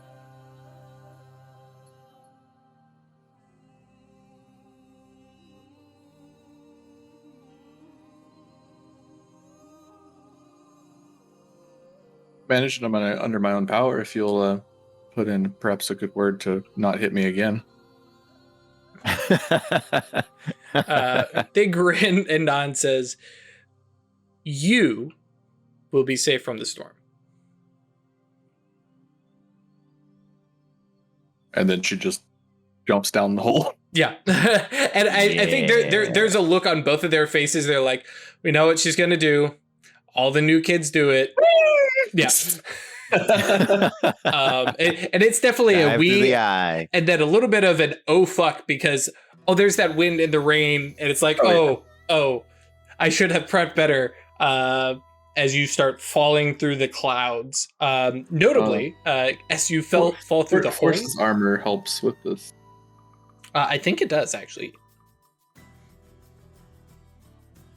I was thinking about this when you got struck by lightning.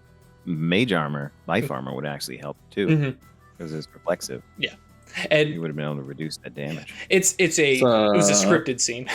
Yeah, I know. I was just thinking part of the about it, just initiation. makes sense. The official way that you do it is to intentionally not protect yourself. Ah, cool. And is literally giving yourself up to the mercy of the storm, which she just did unintentionally. Right. Cool. But yeah, as you leap down, and like there is the spirit, which of note, I know you had your mage sight on before. Even turning mage sight off, you can see the spirit is manifested here. Shit. Cool. And as you pass by, like you get that same tumbling effect when you had been coming up, Right. and it tumbles you towards the tempest and into it. And there is I don't want to say oppressive because that is negative connotations, but there is a pressure on you as Absolutely. you settle into it, and you just hear marked, and then all of a sudden just fall. There's the wind, and like the wind dies down, the clouds part, and it's a Isabel shaped hole, right? Yeah. And you just fall through. There's no wind, there's no rain, there's no sun, but just free fall, and just Just a perfect Falcon dive. skirts fluttering around your feet. And of note, as the clouds part, you also see how low you are, because this storm cloud is low, sitting close to the earth, and start falling. And I imagine, control gravity, wings. Give me the flavor of how you land. And it's all flying. It's all wings. okay. She's good at it at this point. Like it's probably a little bit of a strain and a struggle to kind of snap them and slow, but I mean she doesn't like tumble to the ground and hurt herself. I think. Of course, once you actually get below the clouds, Sure. the rain starts striking again, and you can feel that. But and have to make your way back to the butte. For drama's sake, you arrive, and I didn't resolve. Gisela, did you go out into the storm, or was after your investigation, did you kind of stay in with the butte? Because I know you knew Isabel was going to be fine, so... I went out into the storm to look at the storm, but I was not paying any mind to Isabel because she's fine. Mm-hmm. So I went out into the storm to get a better look at it. Mm-hmm. And then just kind of stayed out there to experience it, or after that look, did you step back in? That was a little... I mean, I probably went back after I've seen what I can get from this. Mm-hmm. So I'm pretty much done here. Yeah. Okay. I've gathered what information I can get out of this, and now I'm just kind of damp. So I'm gonna go back inside. Sure. Cool. Yeah. So for Isabel, I swear, guys, I don't know why Gisela and Isabel are just interchangeable. Just the names. Is syllable. You're very different characters to me, and I appreciate you for your own reasons. But yeah, Gisela, settled in, probably sitting with Rilla at this point, at the dining table that's set up. Yeah, get back to this. What was a cave when I walked away? Just huh. Okay. Theo's been doing some shit. I mean, this is nice. This is nice. Bathtub now. Yeah. Bathtub now. Can I get a drying rack to put my clothes on? She filled it outside in the storm, and then just sort of wave of liquid stone carries that much water inside. Yeah. For Isabel, it takes a little bit, kind of squinting, but the butte itself is a big imposing enough. Black, right? Yeah, it is a big black shape against the gray, basically, and it's okay, there they are. And Don't fly into that, and we're good. Right. Make your way towards it, and you can see the mouth of it because there's some light coming out of it, and walk into it drenched. But hey, so Rilla, looks up at everybody. Kind of everybody. The three gals see you. And a 15-foot wingspan makes a lot of noise landing. So. That's true. It is still loud as hell outside. My first reaction is also going to be where did Jules find you? Because if not, I feel like we need to go get him. It's fine if Isabel's running around in the storm, but Jules... Yeah. No Legba either? Legba was making weird shapes when I last saw him. And she's gonna just point, grab herself by the throat. And I imagine it's a little bit of forces and a little bit of life. Mm-hmm. And just megaphone voice, essentially. I like that. I love that. Is it just a big "I'm here" kind of thing? Yeah. So Legba, which if you want to go ahead and give me your next spell that you were experimenting with. Cool. But probably what he's doing right now, when this happens, is let's see, how do I put this? Understanding the path of the sage has reminded him that when you get to this liminal space and you're trying to rise, trying to get past your past or move away from different extremes that can really shackle you, the choices you don't want, the outcome, the desirable outcome is not to eliminate them completely, but to recognize that they'll always be a part of your experience. You just have to constrain and engage your connection with them in a way that doesn't prevent you from making the choices you want to make. So with that in mind, he realizes that the ground and the position of the ground is a somewhat arbitrary thing, right? the surface that we're standing on is an aspect of the physical world, but that element of the surface could be anywhere in space. And so, just to make it simple for him, before he does something more elaborate, he looks at the ground and he elevates the concept of the ground 3 feet up, and then steps onto thin air, walks for, let's say, 20 yards. Just walking, and I imagine it's not even a tightrope kind of thing. It's just like, no, actually the ground is a little bit higher. Yeah, the ground is 3 feet higher. Yeah, within which actually, with the rain coming down, we also have water striking invisible Dark Souls pathway.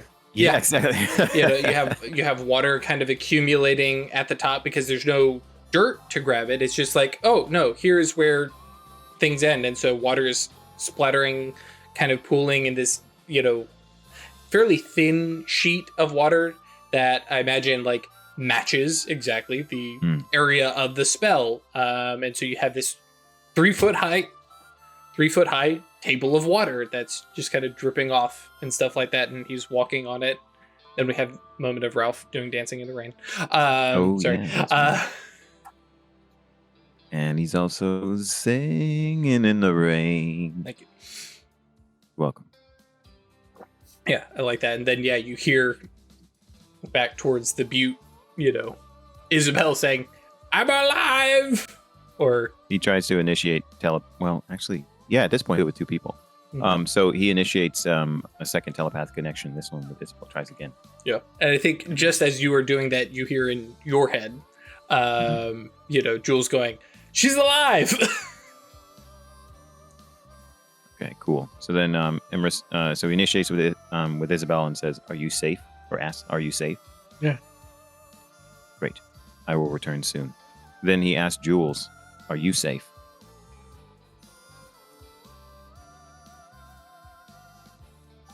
I got stuck in the mud, but I'm okay. Do you need help? One of my boots are ruined. It's okay. Isabel, your boyfriend's broken again. And so when Isabel next sees Jules, right? He's coming in.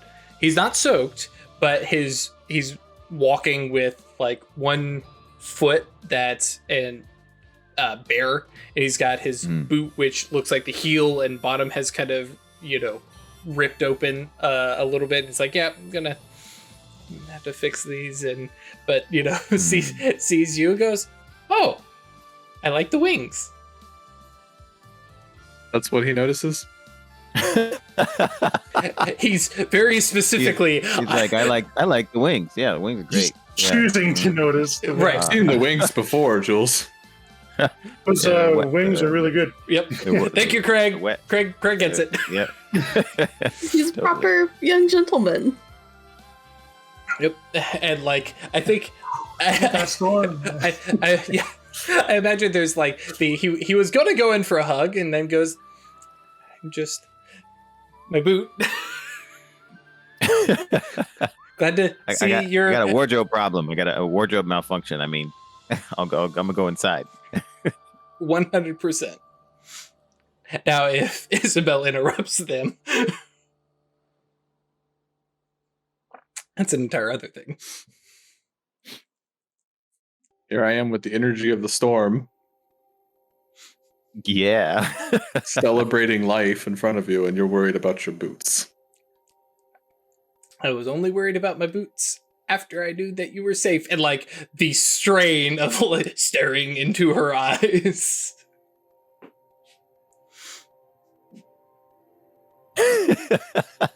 That's that sort of feeling, right? When somebody's looking in your eyes, but you know their attention is completely somewhere else. Without dragging it out too much, yes, he Just succumbs to your feminine Pats him on wiles. the head. She's like pats him on the head. Yeah. You're adorable. Can I hug you? Like, and it is a full bear hug, like squeeze and like lift, and goes, not to be impertinent, but where the fuck did you go? I'm gonna tell everyone. Okay. And then like looks in past Isabel and goes, "What the hell have I missed?" I like what you've done with the place, Baba Sarah. And to clue everybody else in who isn't in our Discord, our group Discord, you don't need to go rush over to the Discord server, www.yeetinto.space. But yeah, is Theo, actually, Baba Sarah, you describe it. Craig, you describe it. So it's basically like a manor house facade carved into the side of the butte. Right, so you've got like the pillars and overhang and everything, and inside it's just like she's basically building a full-on house, all formed out of materials from within the butte and that kind of stuff. She's lots of stone, creating extra rooms and building bedrooms, and there's a dining room, and she's got a bath set up with water in it, and there's a full-on oven instead of just a fire, like a collection of logs with a fire burning. There's a full-on oven now, and she can you can bake things in it and stuff. Yeah. Hell yeah. She's been a little We busy. wouldn't want to stay here. And she's just sort of forming a light sconce beside the door as she walks by and says, "You take that off, I can mend it for you." which Jules is like the boot, and then like the realization of, uh-oh, Isabel's about to be naked. Well, no, she's probably got spare clothes. Look, half naked I could deal with. Full naked? No. Not prepared. Not prepared, not in with this public. right now. Jules.exe has stopped working. That's right. He's a proper gentleman, and this frontier woman. Yep. I just can't handle this. Yeah. I just can't handle this.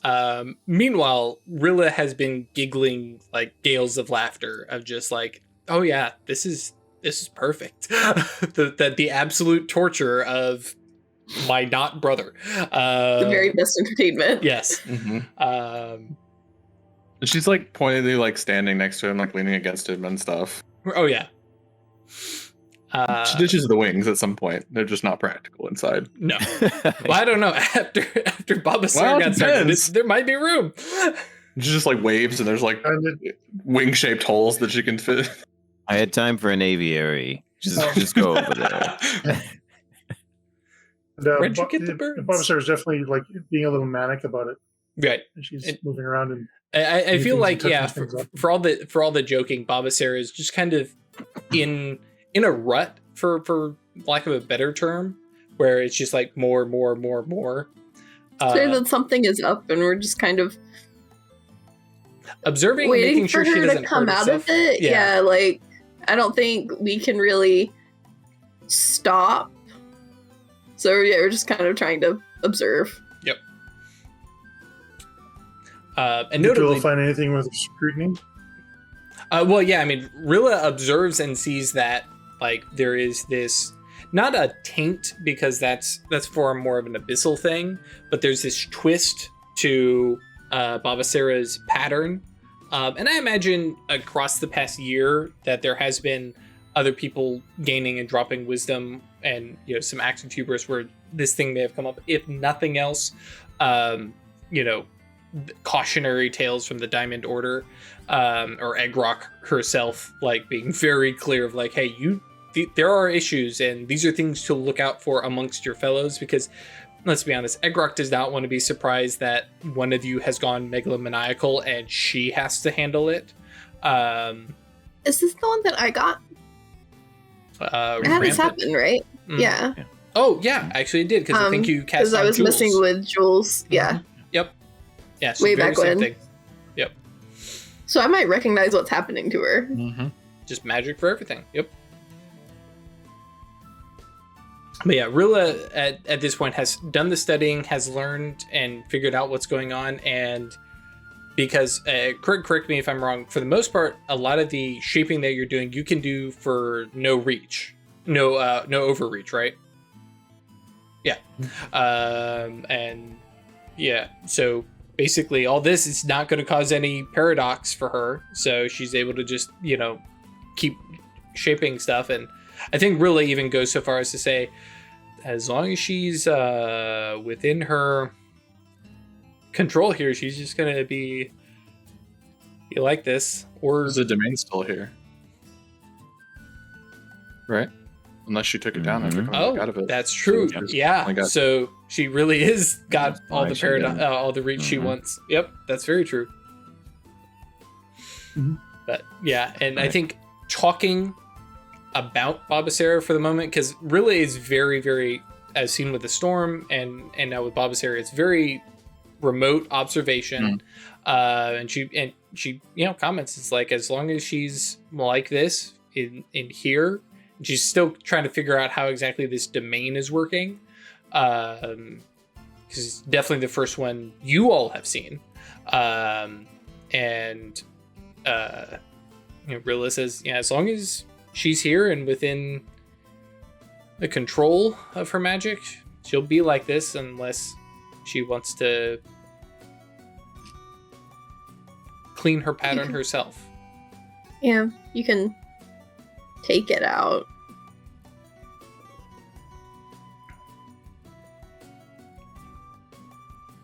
But yeah, and notably, both as storyteller and as Rilla, she's not going to try and fix Babasera.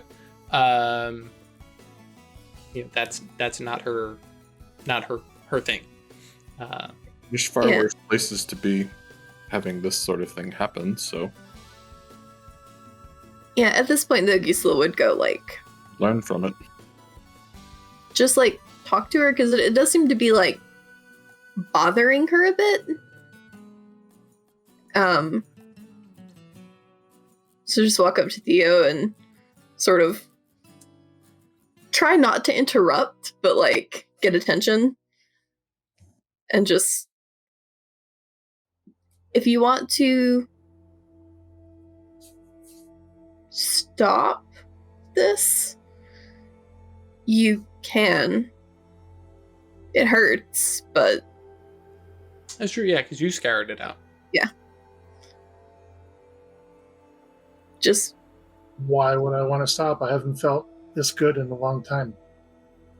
well, I mean, we do have the book and whatever it tells us to do, so presumably we can't stay here much longer.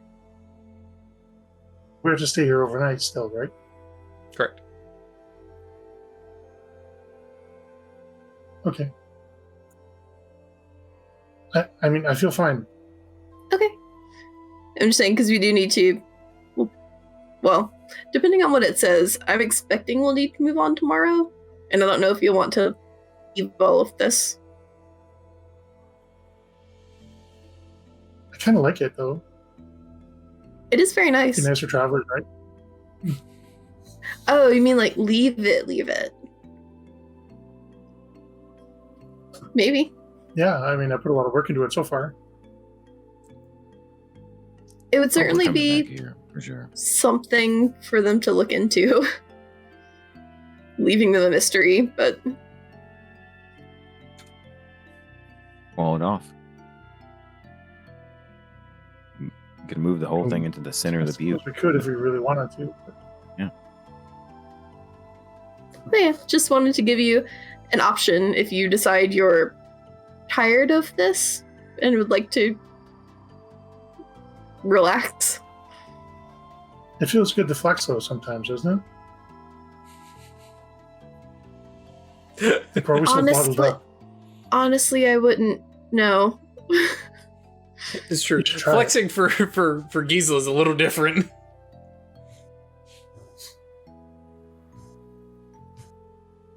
I have a good segue so that the party can get together and Isabel can describe what happened. Here we are. Cool. So real quick, as because you said you wanted to explain it to everybody, as Theo says that, all of a sudden everyone outside hears the rain and the wind start whistling and impacting the side of the butte really powerfully, as though the intensity of the storm increased tenfold.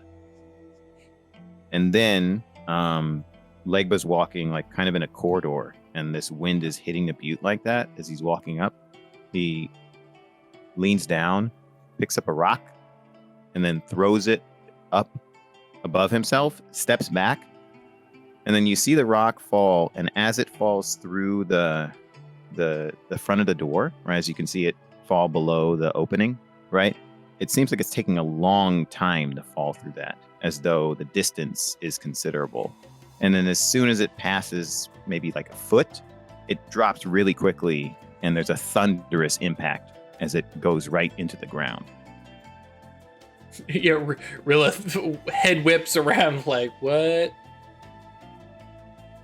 Yeah, and then he walks in and cancels the spell and stops gummying around, and there's no water on him. Have you been studying gravity? It's all a matter of space. But that is a story I'll tell after the one that has been offered to all of us. And like I think Jules brings his boot over to Baba Sarah and says, "You can mend this." Oh, sure. Like he's like words are coming out of As he's bringing it over, she just sort of reaches out and touches it. Right, and she, he go, "Thank you." He's like, when you have time to rush, you're like, no, go. Done.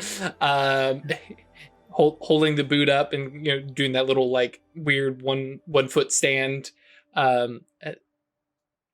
The house looks lovely. Do you want to sit and join us for dinner? And who is he asking that? Baba Sarah. Okay, cool. I suppose. And like and links there's a lot of arms food with that's you. been Sorry, what was that? made. And sort of takes her over. Kind of not, and it's not even a like escorting somebody who's injured. It's just like, okay, let's pull you away from over there for a little bit. And notably because I mean, food has to be made, and he's everybody's kind of, well, Rilla and maybe Theo, I don't know. Actually, no, probably Theo would just use magic for it, and we do not need the death magic anywhere near the food. Yeah, kind of gets everybody gathered together, and I imagine Rilla has probably actually made dinner because Theo has been busy with a house. And yeah, expectant eyes turn towards Gisela. Isabel, back. Okay. So she starts off by healing herself. Which, Good choice. like, 100%, like, Jules's self-control just drops at that point, and this little clap, and then. So she have like twice the lightning scars now? Yeah, at this point, like her entire, like, I'm gonna say like torso, right, is that crackled, blown out. But anybody looking with Prime, I'm gonna assume, at least for now, can tell that something definitely happened here. There's residual of like big magic. I seem to have found myself a legacy. Well done. Found? Found, as in encountered. In the storm? You're not gonna believe it, but here we go. And she tells the whole story. Set to music. Man, pretty much, yeah.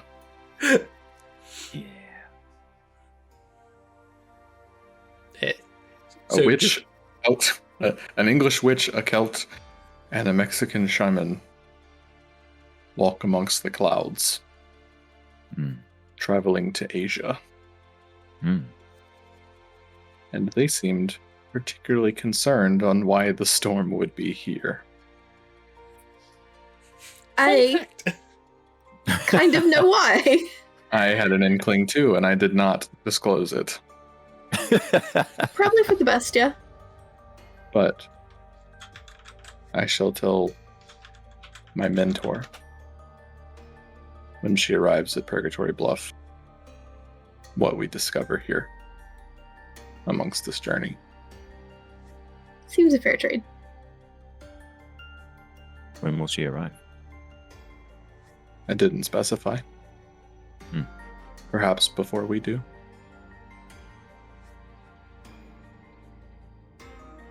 We'll already have a lot to explain when we return. And the town's been kind to strangers. Certainly. And she seemed smart enough, and it's not like we haven't had, well-bred English strangers showing up to town before. Jules and Rilla make dramatic, where? Looks about. Oh, so it's a place with people, as we have observed, amenable to witchcraft.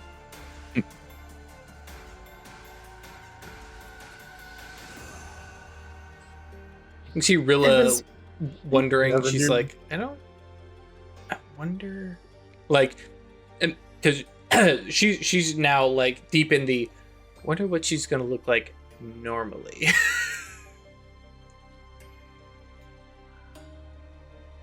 You said one of them was from Mexico? From Mexico City?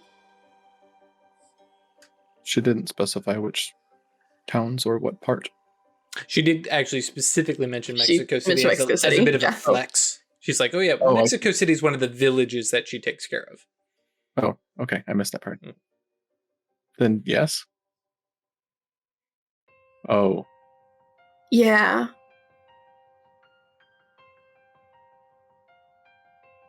perhaps better that I didn't choose her then.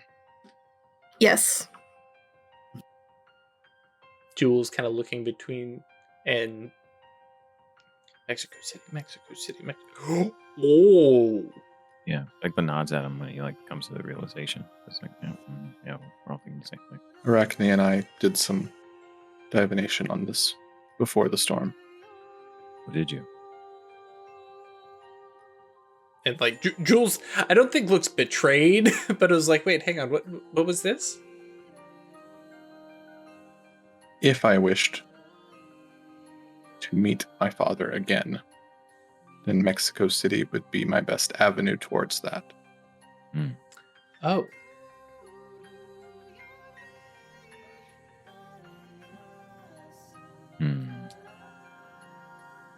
are we avoiding Mexico City, or is that I have no immediate plans. Because I know you and I had talked about Yes. visiting the old country, or Certainly that would be something we did much before going to the capital. okay. Because he was like, I'm totally on board for like trying to figure that out. But Dad, who turns out may be a, Jules is like, I'm severely outgunned there, dealing with some weird spirit things, and I know a thing or two about that.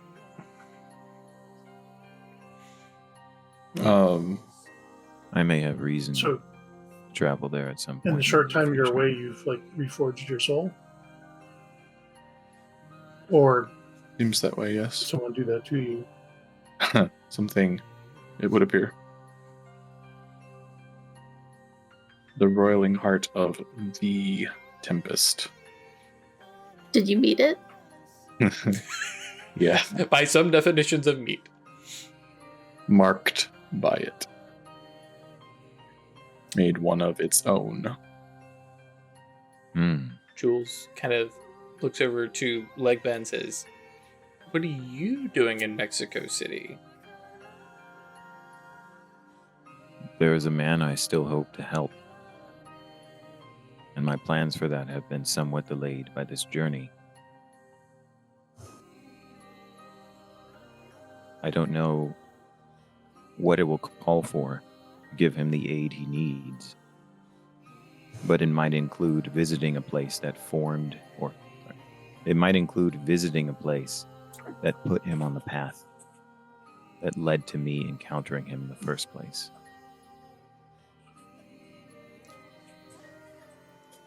Rilla kind of looks towards Gisela and says, "There's a lot of coincidences going on here today Mhm. in Mexico." Yep. Narrows her eyes, very playfully. It's like, picking up a spell at work would be something a prime-sighted mage could do. You should feel, I believe, complimented, because that is the, while Rilla seems to be mostly in jest, those above seemed to think that an Acanthus must have had a hand in me arriving at the Tempest.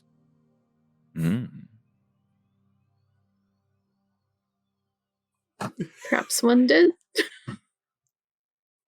And Rilla's Not even like grin and playful jest and goes, "Oh." Like, a friendly Acanthus messing with fate. All right, that's fine. Oh, somebody else messing with fate? Hang on. Others can do it too. Yeah. Right. How would Yes. we know if So- we had? Did you arrange all this? No, It wasn't me. I've seen Pause there. the evidence of it having been arranged. I was not the one who pulled these strings. What I left unsaid above was that she has been much more concerned with controlling her own fate than those of others. Like, Jules shares a grin. It's like, yeah, that she can do it though. I mean, there is fate involved in us coming to where we have on this journey, right? By my recollection, still to come, yes? Indeed. Yes. Yeah, Rilla dramatically flipping through her notes. It says, by my estimation, since none of these journal entries have been marked by a glowing Right. rune or something, Get a quest text of Trial of Forces complete. prime, death, life, I suspect mind for nightmares, and kind of looks out at the storm, says forces, but, and kind of Period. looks over to the journal, but the journal, I mean, we'll have to see in the morning, because at this point I don't know. Like, and gives like an understanding sad face to Theo and says, and all our expectations of this journey have completely been, well, thrown to the wind. So we'll see tomorrow, I guess. This feels like fate. Mm. I am not looking forward to time. Rilla Liaz, this is like, well, I'm just hoping that, maybe we see glimpses of the future. We already did. Possible futures that we don't like. Indeed. Oh, maybe, and like you see Future her, is she never flips. guaranteed. She flips through her notes and goes back to, and scribbles in, a fate rune next to the mind rune, and then time. She's going, oh no. I thought I had a grasp on this. The whole journey could be an exploration of time, We are progressing through it. and we might return long after we expected to, True. or before. My students. No. We can't do that. Absolutely not. No, I refuse. Okay. And I appreciate because Rilla's making a joke and Legba Yeah, hits her with that and she goes, "That's fair."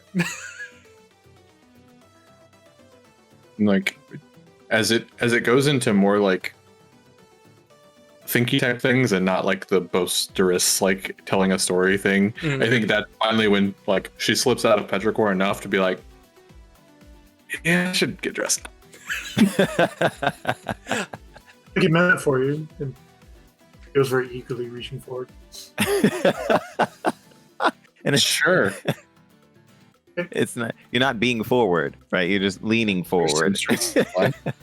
Mm-hmm. I mean, honestly, it's much easier to let her mend it than try to fix it yourself. Like, It says the tailor, yeah. yeah. Mistress. Just going to It's like grab- we could fix it or make a new one. When Theo does that, Theo's offered to mend things and change their shape, clothing, attire. Legba takes off the laurel crown he's still been wearing, and holds it in his palm, and then looks at Theo and asks, "Can you turn this into a hat of the shape you've seen me wear in my mind?" Oh, easily. Thank you.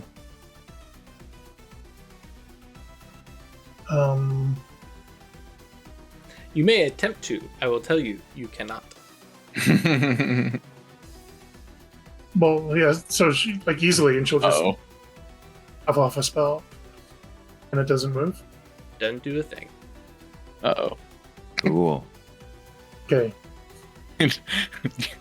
That's Sleeves grow up. From the hands. Awesome. This is perfect. She's gonna throw a little more into it. No, you don't need to roll anything. What are you putting into it? Like, I'm going to be overreaching a fair bit to get extra potency. Well, Um, that won't be reach. You can't But reach. like, I want to jock the numbers and to potency. give you advantage on a Hmm. clash of wills. I'm assuming Ah, this is yeah. I will go ahead and tell you. Yeah, go ahead. Does not work. And you lose. One thing I will say, just so the players are aware, even though it may not cross Theo's mind, this is a living laurel crown. It's still alive. It's not Mhm. matter. Yeah. Correct. Matter's not going to work on it. Correct. but I can kill it. And Isabel like sneaks in a finger and touches it. You're going to reshape it. Oh, cool. And it, I mean, life weaving.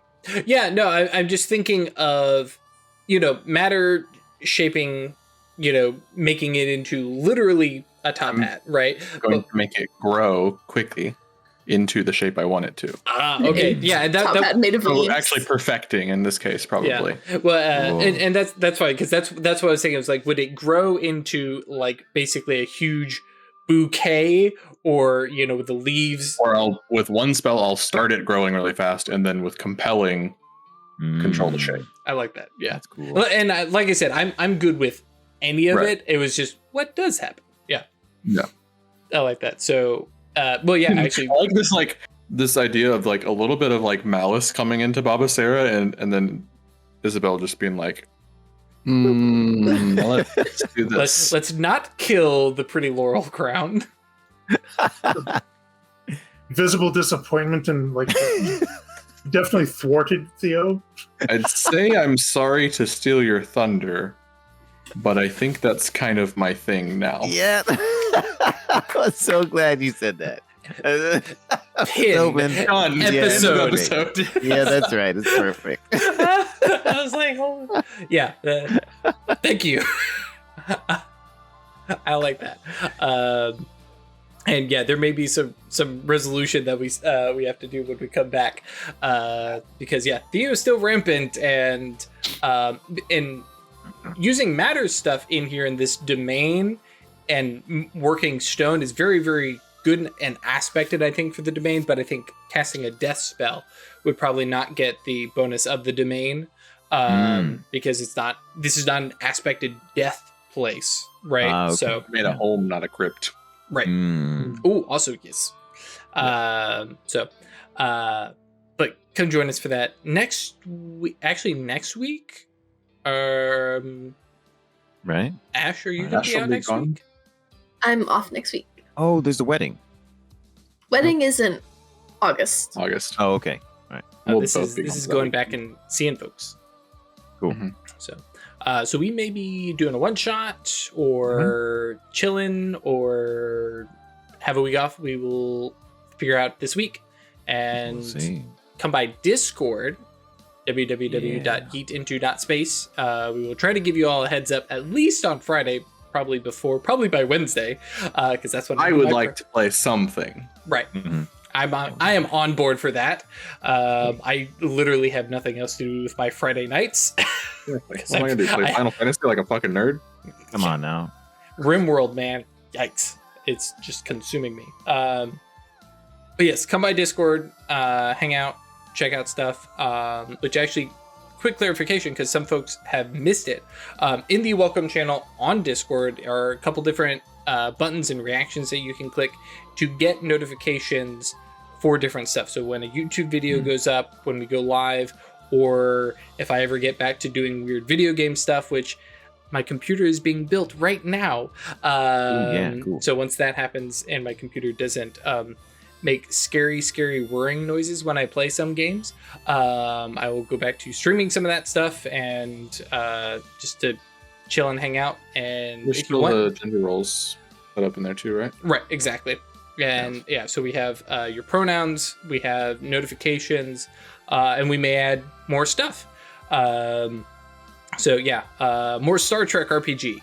Yes, not necessarily this Friday, but yes, we definitely would like to get back to the. Like, dude, even I would like USS to. Curie. Yeah, Indeed. Yeah, it was a fun system. It was really cool. It's the Modifius 2D20 system has really grown on me, and there's a bunch of other settings that use it because Conan.